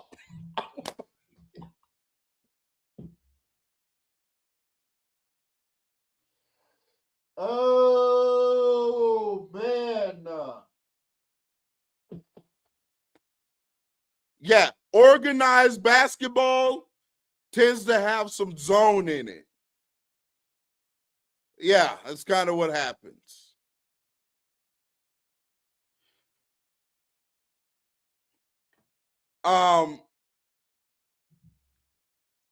before we go, I saw some other.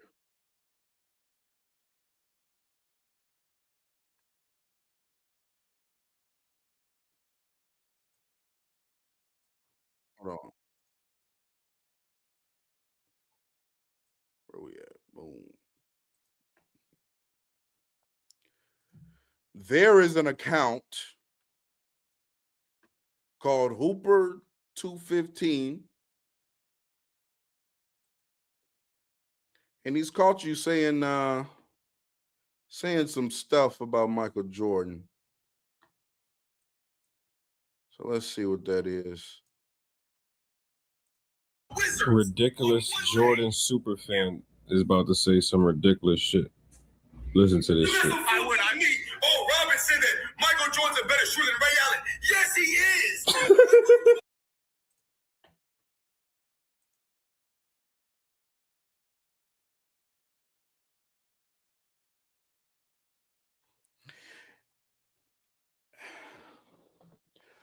I'm mad I even made this video, to be honest with you.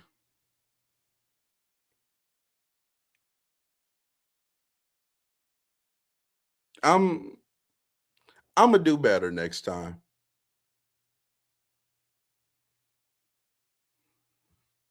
I'm gonna do better next time. What are we talking to him for?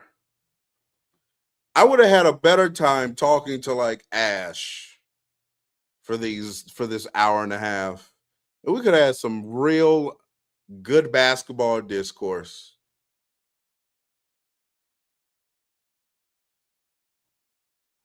And me not arguing with a nigga talking about Michael Jordan is a better shooter than Ray Allen. What am I doing?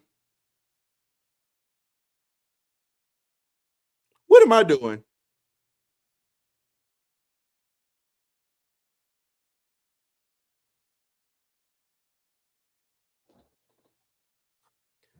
Chad, this is gonna be part of the reason why I may never hit my actual potential as a content creator, because I can't be the one that I look, bruh.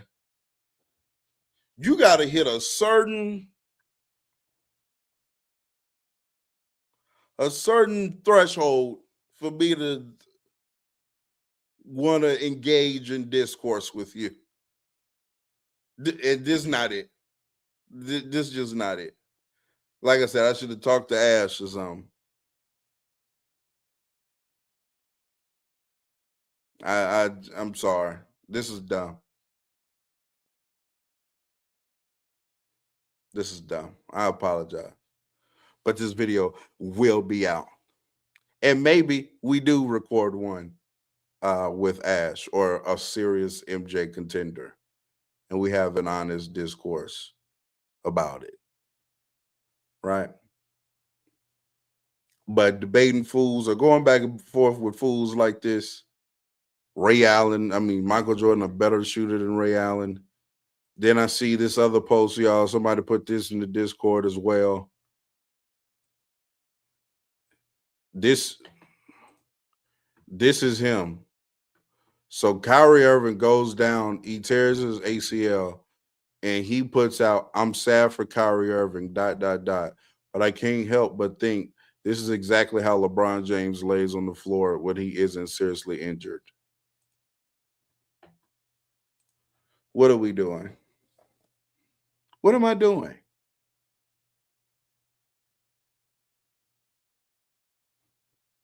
This isn't. What are we doing?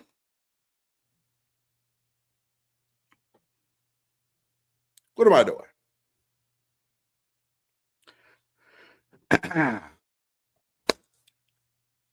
If you're watching this, if you got to this point of the video, appreciate you for getting to this point of the video. Before you get up out of here, make sure that you like the video, subscribe to the channel. If you're not subscribed, turn the notification bell on so you know we're live and when we drop another video. And until next time, it's been real. All right, that wrapped up that video. Let's get into the Stephen A. That's something I actually would. Man, the man said,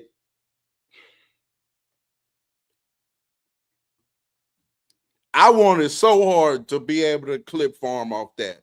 But I gotta what chat. What happens with me is I get worked up because I think that you are too logical, or I think you have too sound of a mind to be coming to a wrong conclusion.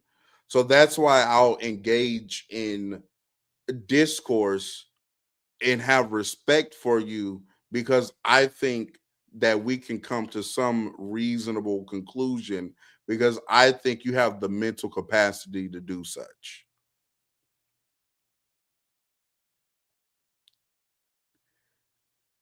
I'm not arguing with dumb niggas. I'm just I can't even like fake it. I can't fake it. Bro. I can't even fake it. I'll be honest with you. I just I can't do it. I can't do it. The same reason why people be like, "Oh my goodness, you're gonna let why is Frank?" I don't respect Frank mentally enough to have him work up any kind of real emotion from me. For what?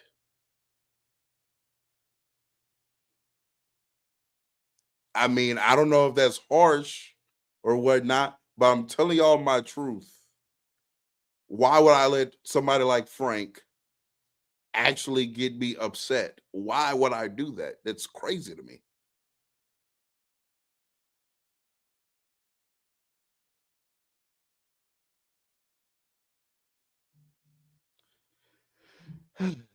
Alrighty. Now, let's get to.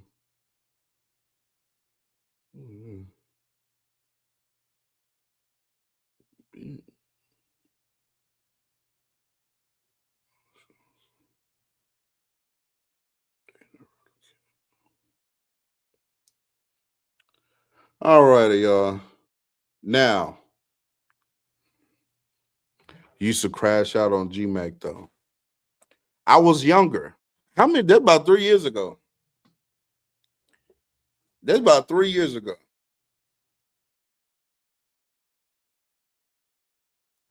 And I don't even think I was just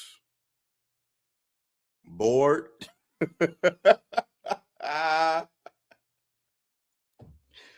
Bored, and I thought GMAC was funny. If I think you're funny, I'll play into it. I'll go along with you, because at least I'll get like a laugh out of it or something. But that's why I played into it with Frank a little bit, because I thought Frank would have his moments every now and again. Frank told us or revealed in the chat that he was a Trump voter and a Trump supporter, and that shocked me this much. In fact, that is a lot of his demographic. And let's move forward. Let's see here. Oh man. Okay. Let's go to Stephen A.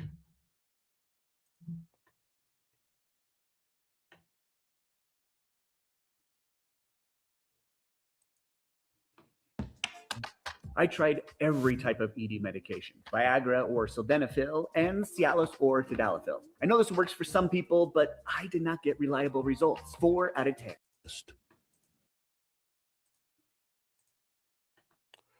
All right. Where are we? Are we good? Yep. Okay, let me intro the video, because this is going to be a video as well.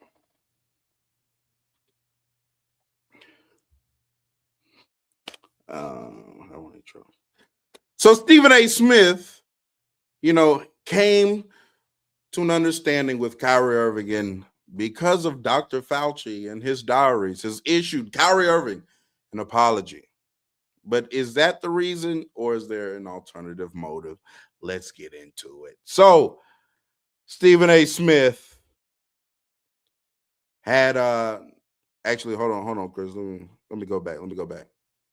Before we get into it, make sure that you like the video, subscribe to the channel, turn that notification bell on so you know we're live and we'll drop another video. And also make sure that you hype the videos. All of that helps us out in the algorithm. Now, let's get into the apology from Stephen A. Smith.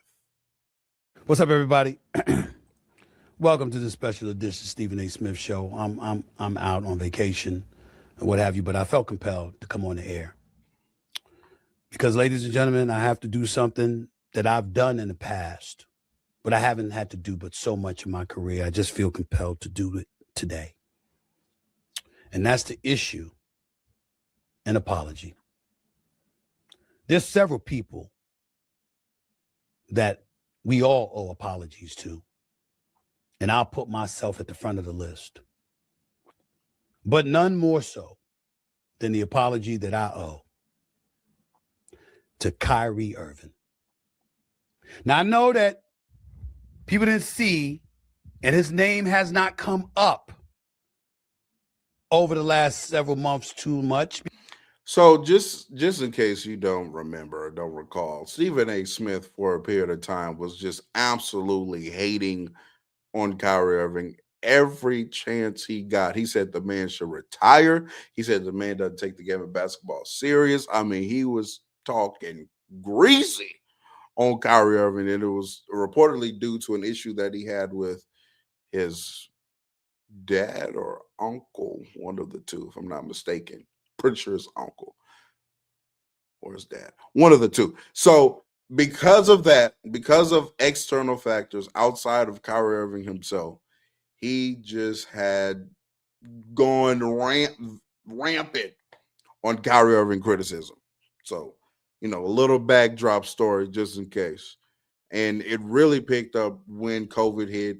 And then obviously we know that Kyrie Irving chose to not get the vaccine, and that sparked some controversy. That led to Stephen A. Smith requesting that he retired, if I'm not mistaken, because he's saying, hey, you don't take your job serious enough to go ahead and just get the vaccination so you can play and be available for your team. You're not professional, et cetera, et cetera. Whereas Kyrie Irving felt like he was fighting for more human liberty than anything else. It was bigger than his employment for him.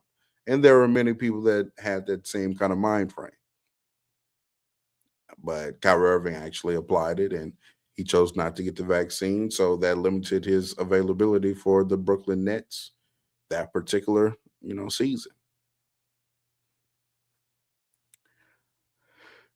Let us continue. Because he sustained a devastating knee injury that kept him out this entire season from playing with the Dallas Mavericks. Probably could have came back early if they were playing for something, but since they weren't playing for much because they were losing basketball games and Cooper Flag was continuing to develop and ascend, he wasn't really needed. So Kyrie Irving eventually will be back next season, and he'll be the superstar guard that we know him to be, a scoring machine, one of the greatest handles we've ever witnessed, one of the greatest skilled players we've ever seen in NBA history. But this is not about him, the basketball player. This is about him, the man. The reality is that Kyrie Irving, no matter what we think, may have been more right than we have given him credit for, and unquestionably was more vilified than he deserved. And ladies and for anybody that needs any kind of backdrop to what's going on when it comes to the new findings surrounding COVID, from what I've been able to pull up, it's really that Dr. Fauci potentially didn't tell the truth about the origin of the disease.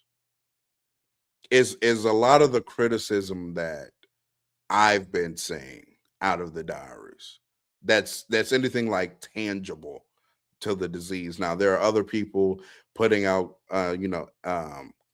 quotes of him saying how he's so happy to be the most famous person in America right now, and he's excited to be famous and stuff like stuff that doesn't really matter. The point I'm making though is that like COVID still was a pandemic. I, you know, for whatever reason, the origins of the story may be not what we thought it was. However, the end result still was millions of people died.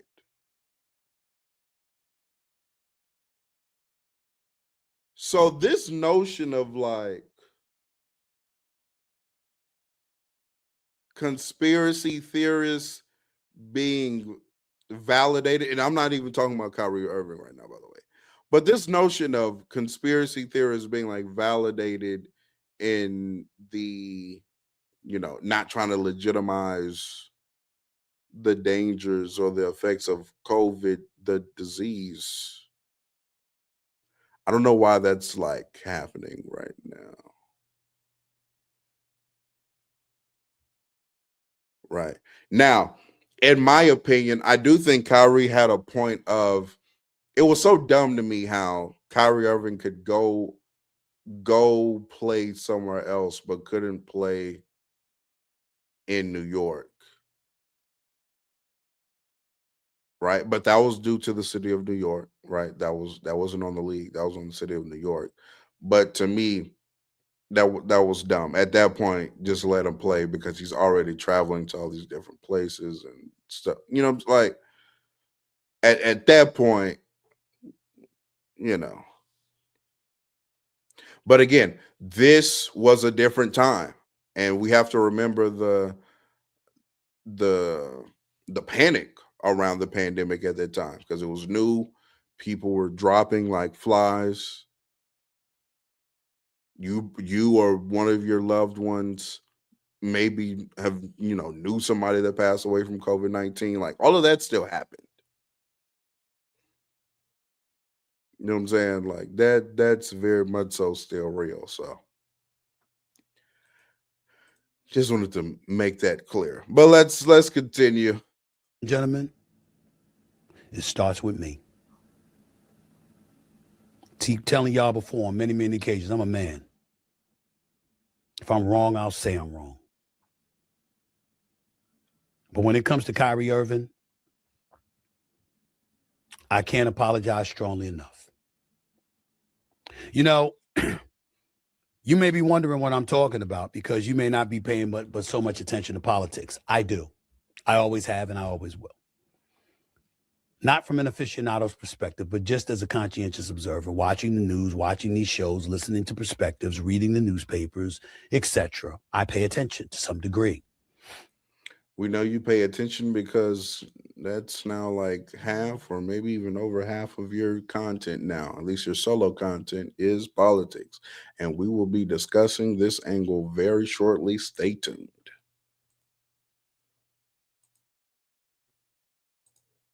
Not an expert.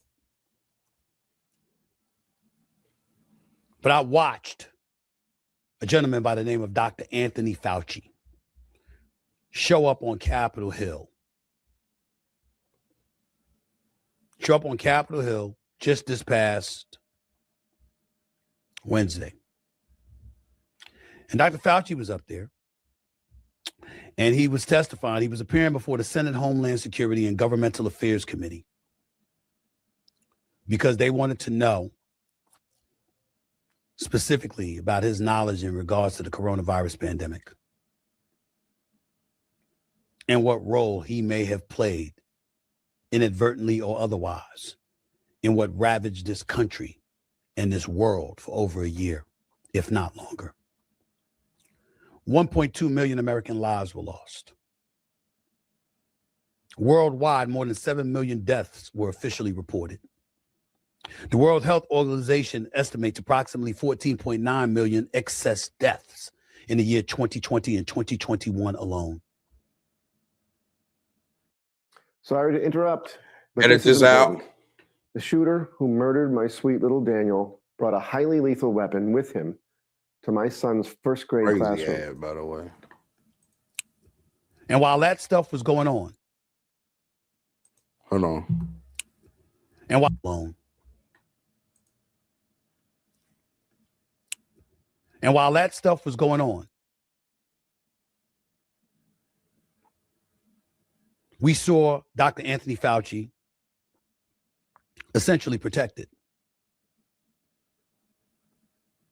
We saw him essentially labeled untouchable in terms of questions or scrutiny or anything like that. We saw vaccine mandates and booster mandates and, distancing stipulations and mask mandates and all of this other stuff. And along the way, there were a select few individuals in the world of sport. But again, this is again. All of those steps were more so needed than not to get out of the pandemic. It was a pandemic. It was a pandemic. We were in a pandemic. It was a pandemic. I don't think, do we all know what pandemic means? Do we know the level of like red flashes that go off when you're in a pandemic?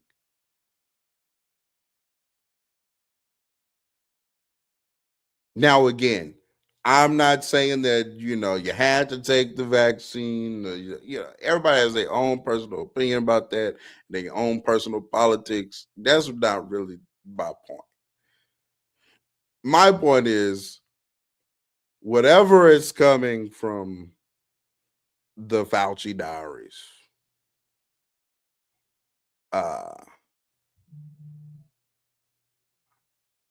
the pandemic still needed an extreme level of care and boundary set to relieve itself of a pandemic. The country needed that. We were in a pandemic. Also, different states set their mandates. There was no federal mandate of curfews and whatnot. Different states had different rules. If everybody remembers, at the time, it was a lot more strict in California than it was in Florida, for example.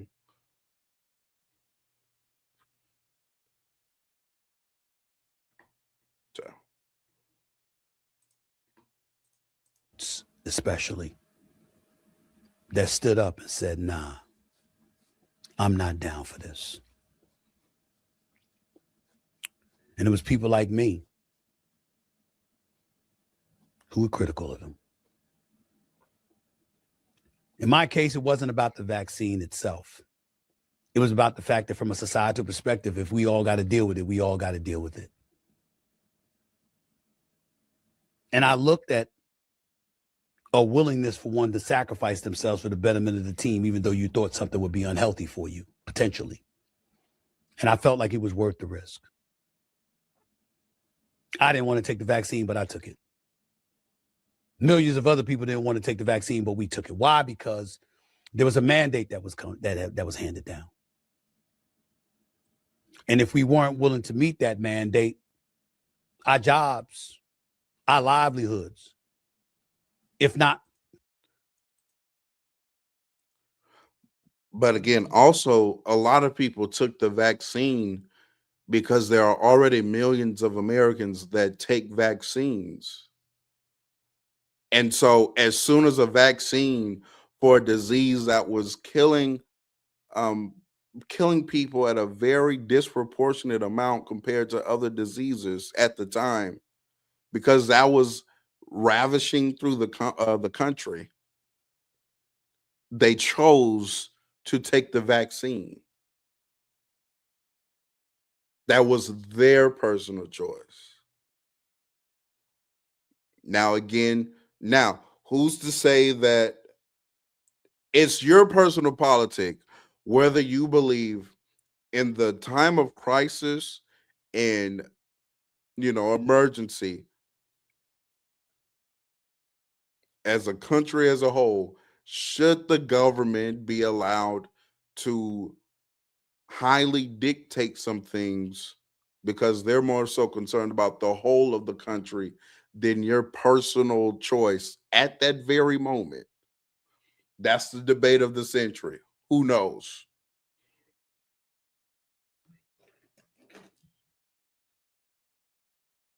But, you know,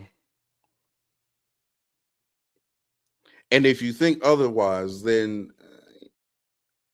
we would have to adjust our whole way of governing, because governments receive tax dollars and get awarded tax dollars and all of that kind of, because we're allowing a body of people that we elect. That's why we're a democracy. Well, we elect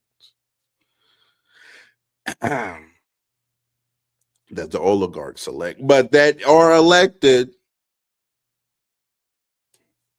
to govern us as a body of people. You know, just saying. Point being, there are still a lot of people that voluntarily took it. That's my point. Let's continue. Compromise in a very significant way would be completely stripped from us. But there were others who had the courage to say, bump that. And one of those people at the forefront was Kyrie Irving. I bring his name up because I had my issues with him from a leadership standpoint, never as a player, because he's sensational, but with him in terms of leadership. And I didn't look at it as being courageous. I looked at it as being selfish. And I watched Dr. Fauci on Capitol Hill yesterday. And the person I thought about most was Kyrie Irving. There were others. Aaron Rodgers, then of the Green Bay Packers, before moving on to the Jets and ultimately Pittsburgh Steelers. There was Novak Djokovic, greatest tennis player in the world. There was Bryson DeChambeau, golf extraordinaire. Check this out. I'm going to show you how I afforded this car. Edit this out. Okay, you ready? All right, $118 for car insurance. That's how much I was paying. Okay, I picked up. There's Conor McGregor, the golf extraordinaire. There's Conor McGregor, the UFC. There was Cole.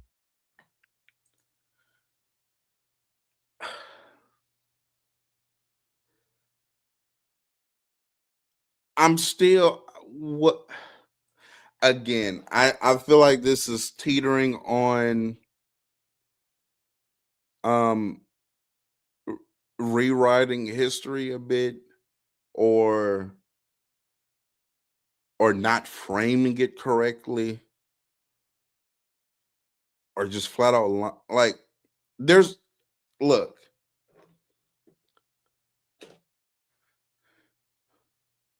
I can only speak for me.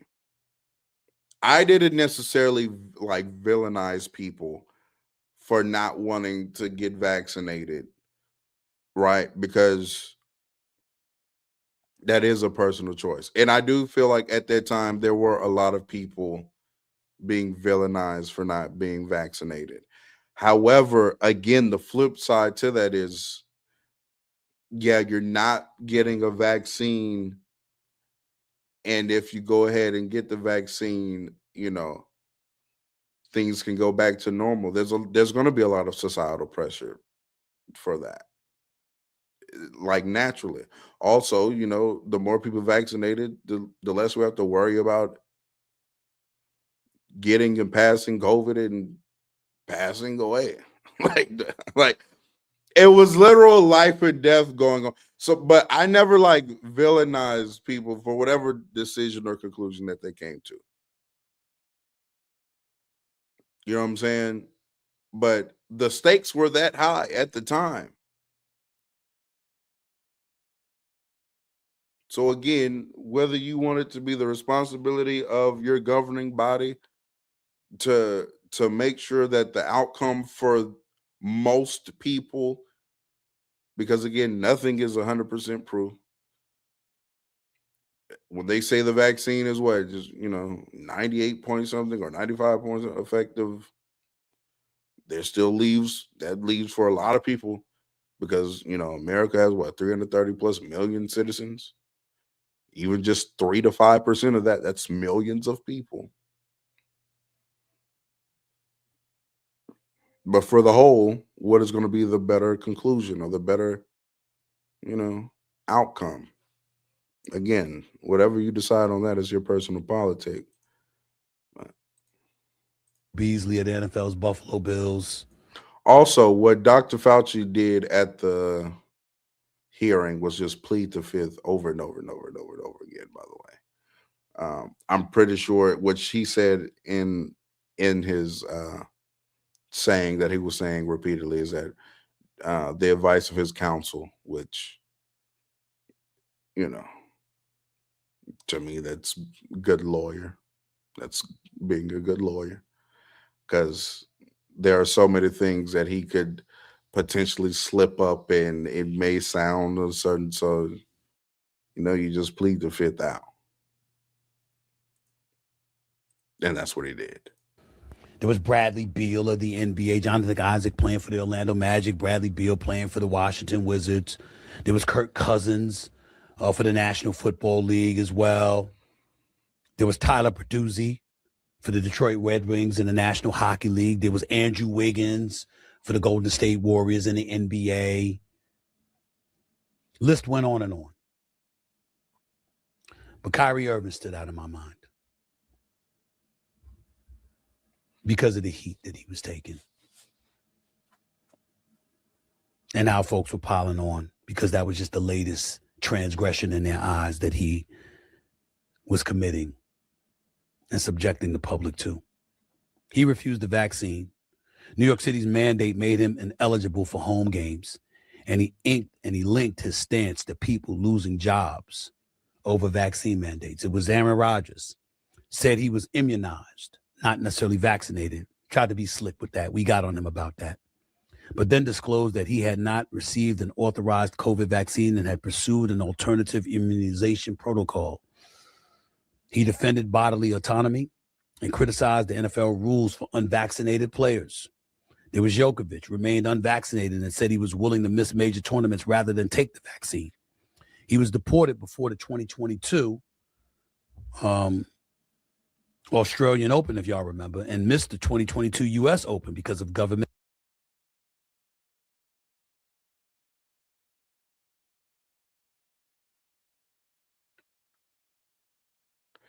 There hasn't been anything significant enough to come out of the Fauci hearing or the diaries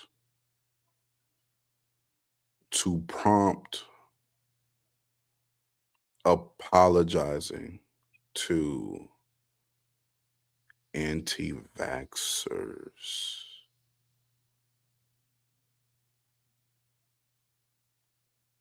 Unless I'm missing something. Please, somebody tell me down below in the comments. If I'm missing something, let me know.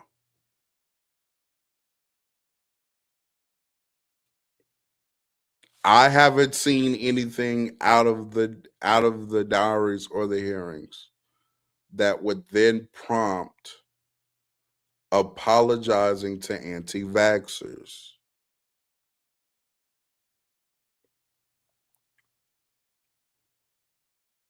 Now, all of what Kyrie Irving, had to go through, feeling bad for him. I understand that. But I don't understand. I'm not getting this angle unless it's more so you again appealing to a certain demographic, which is something you, Stephen A. Smith, have been doing for some time now.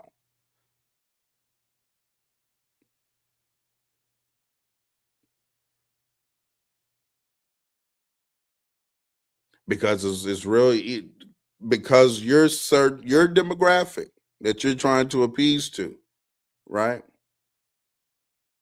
It's okay to kind of cozy up to anti-vaxxers and agree with Kyrie Irving on that. Are you going to publicly agree with Kyrie Irving on Palestine? Or is that not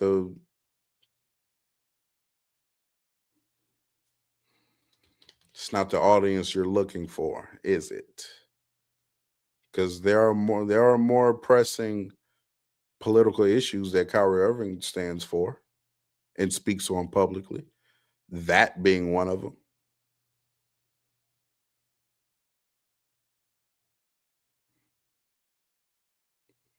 But again, you've been hunting a certain demographic. You've been hunting a certain demographic for quite some time.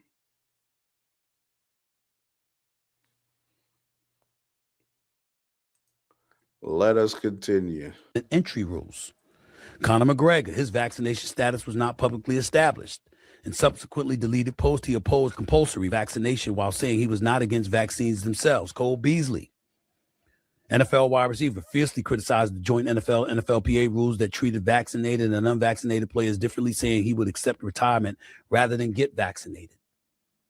Again, Jonathan Isaac cited his previous infection and natural immunity, invoked bodily autonomy and faith, and called vaccination a personal God-given choice. Bradley Beal said he was unvaccinated for personal reasons and questions why vaccinated people could still contract COVID. He later clarified that he was not urging others to reject vaccination. Kirk Cousins remained unvaccinated and called the decision private after missing practices as a close contact. He suggested using plexiglass to avoid another close contact designation. Tyler Bertuzzi, National Hockey League, was one of 4 unvaccinated NHL players when the 2021-2022 season began. His decision kept him out of games in Canada and cost him the corresponding paychecks. Booking.com. Booking.yeah. Imagine being able to build an app with your name on it. Just Stephen by A. thinking Smith, about you it. getting enough Meet money, Base gang. 44. A lot of people spoke out against these folks. I spoke out against Kyrie Irving. Years ago, as we learned and gathered more information, still not condemning Dr. Anthony Fauci, not saying that everything that he said was wrong. Still so much unknown about the pandemic, the coronavirus, its origin, its true, total, specific impact.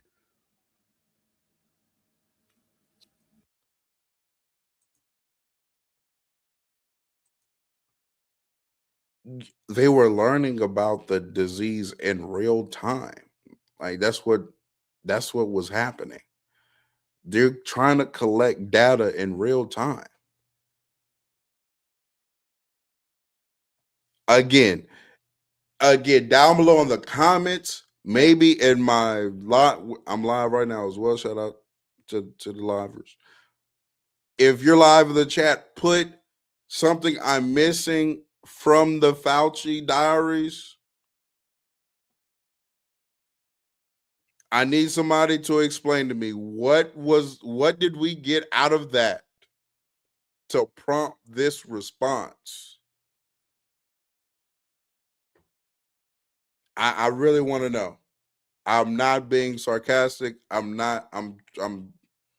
so serious.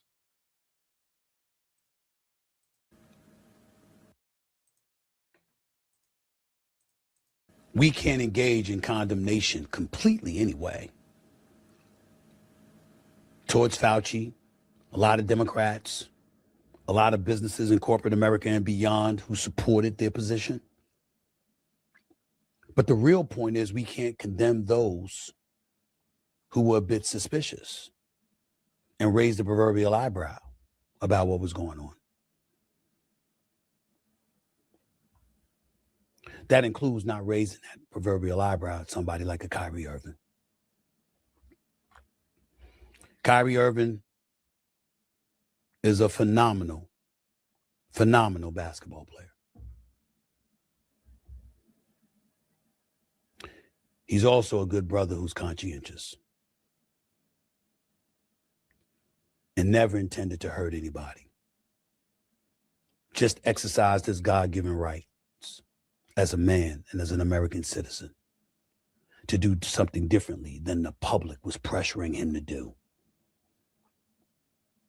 I wasn't alone. There were many, many people who took that position. But they were wrong. And I was wrong. He deserved better, especially from me. Back then, just to enlighten everybody,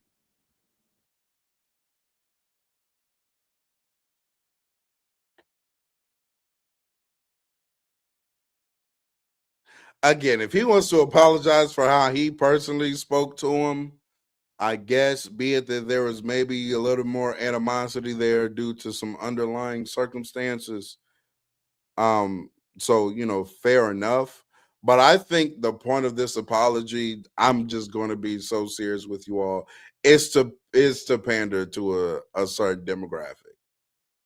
He's using this as a way to pander to a demographic. Not saying that the apology isn't sincere or whatnot, but to me, this isn't random. Stephen A. Smith, it doesn't move randomly. This isn't happenstance. He's doing this for a reason. Let me see if I can go to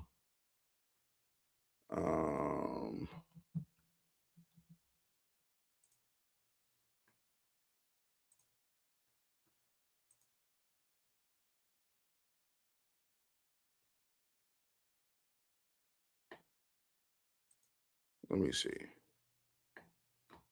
If we go to his channel, again, the Nolan Wells case, Dan Abrams explains what's missing, did Fauci lie to us all?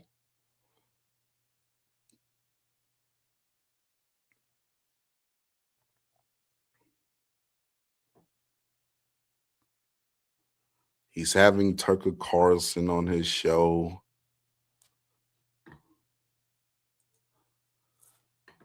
Come on now, bruh.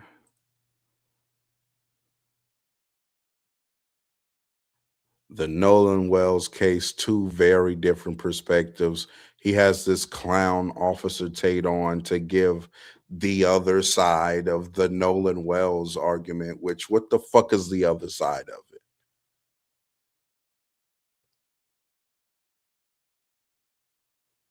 They sent that boy body up there with no. But Stephen A. Smith has been pandering to a demographic for quite some time now politically. And he's been dog whistling for quite some time now to a certain demographic politically.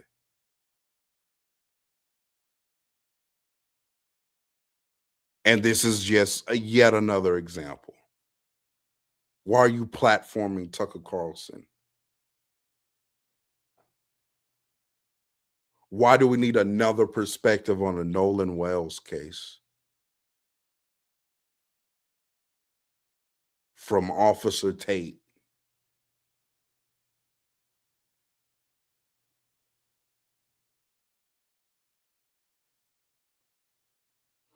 And if we've been peeping this on this channel, I've been calling this out for months now.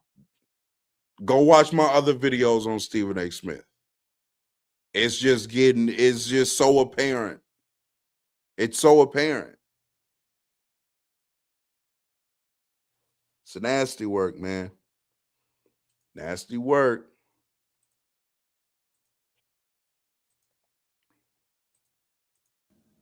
COVID almost killed me.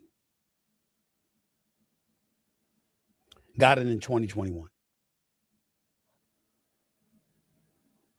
Sick as a dog, couldn't shake it. in the emergency room 90 minutes before the ball dropped in Times Square to bring in 2022. Doctors told me this antibiotic and this steroid is what you need to use. If this doesn't work, we're going to have to call your family. I had double pneumonia stemming from COVID, which plagued me for more than 3 weeks. Couldn't breathe, woke up in cold sweats every night as if I had jumped into a pool with my clothes on. Some people, like my sister, had it and were better in 3 days. It nearly killed me. Bruh. Imagine never Now, brushing this your this retainer is again. too much. Just now, water Stephen. and the touch of a button. Outdated cleaning methods. One size never fit all with this virus during this pandemic.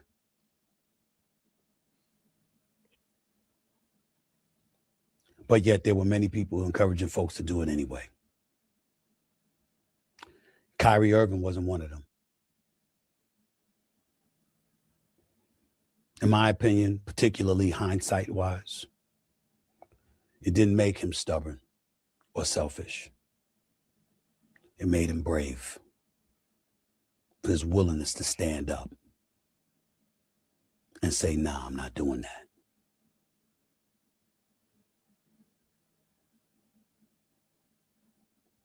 It's just a time for reflection to look at things differently.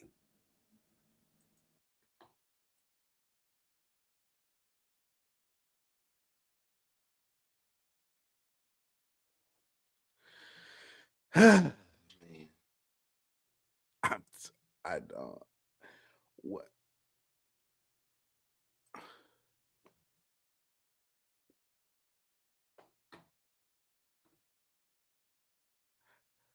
I guess. Look, man.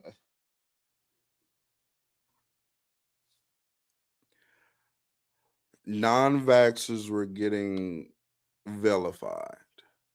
I can agree with that sentiment. Did I participate in that? No, I did not. However, I do think that when hindsight is 2020, sometimes we look back on things and the emotion of the time is now not included in it.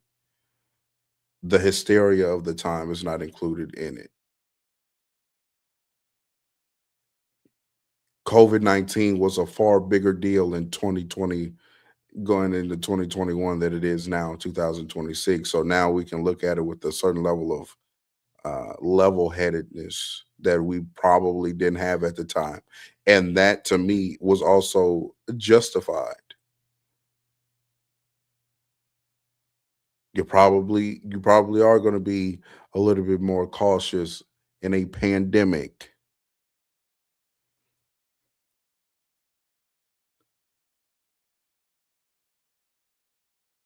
Again, it's a pandemic. People are dying. I remember when COVID first happened, and they were saying in New York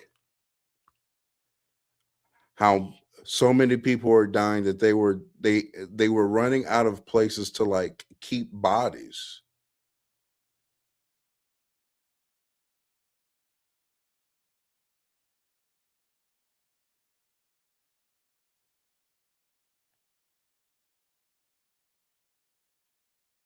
People were dropping like flies. So again, the emotion and the hysteria of that time is not felt anymore in 2026. It's a different landscape. It's a different environment to even have these kind of conversations.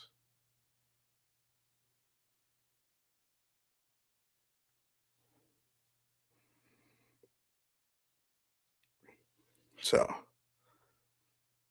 again, if you participated in the bashing of others. Maybe you do owe them an apology, but if you were criticizing, I'll even say this: if you were criticizing, I still don't think that warrants an apology.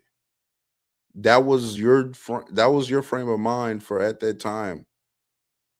I'm sorry. I just what are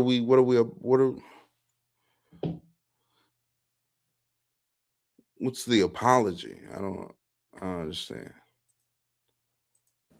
With Kyrie Irving, that should certainly be the case. Especially now, after what we witnessed on Capitol Hill yesterday. And when I see anything about the Rona. Also, was it the COVID situation where Kyrie Irving lost the endorsements and he didn't get the contract and all of that? Or was that the other situation where he retweeted something? Was it the retweet? Or was it the COVID situation where he lost Nike?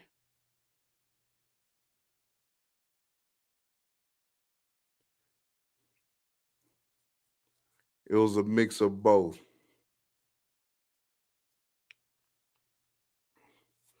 But all of that happened after the other accident, though, right? So again, where's Kyrie's apology for that? Was he not judged too harshly for that? He lost a whole sponsorship. He lost Nike.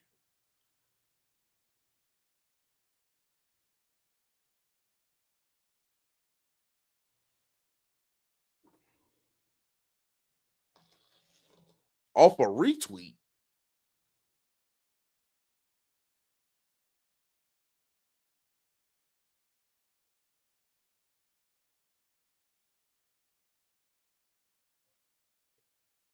But again, being on that side of being in agreement with Kyrie Irving on that sort of political issue, you know, you don't want to be over there, just like you don't want to be on the side where he's agreeing with Palestine, or he's in line with Palestine.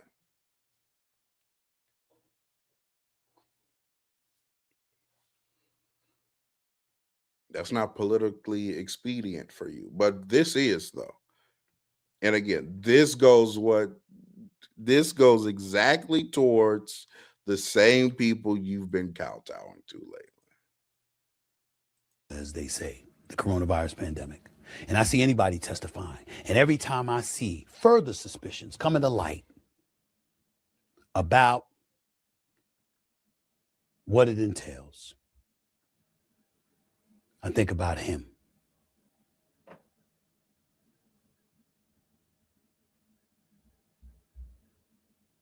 I'm just sorry. It wasn't intentional. It was what I believed. And I didn't even believe there wasn't stuff that was suspicious about the vaccine. I always vibed with Kyrie Irving about that. I just felt that in the end, I was a leader at ESPN. He was a leader for his NBA team. And to get stuff flowing towards normalcy and recapturing our quality of life in this world and in this country, that it was worth taking a chance. And every time I see additional information oozing out of Capitol Hill or anywhere else, adding credence to the suspicions that took place, I think about him. I think about the Aaron Rodgers too, who's a good dude. His personality might not be everybody's taste, but he's a good man and a future Hall of Famer and one of the greatest NFL quarterbacks in history, who has always deserved better than how he's been treated.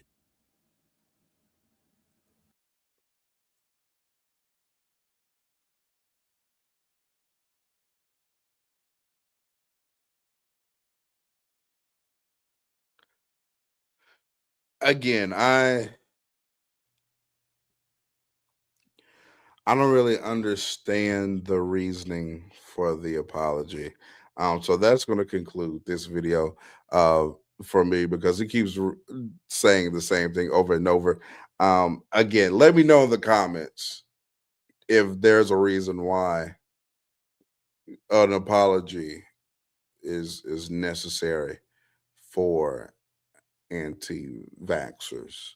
That something new that we found out from the Fauci diaries. If you know below, let me know.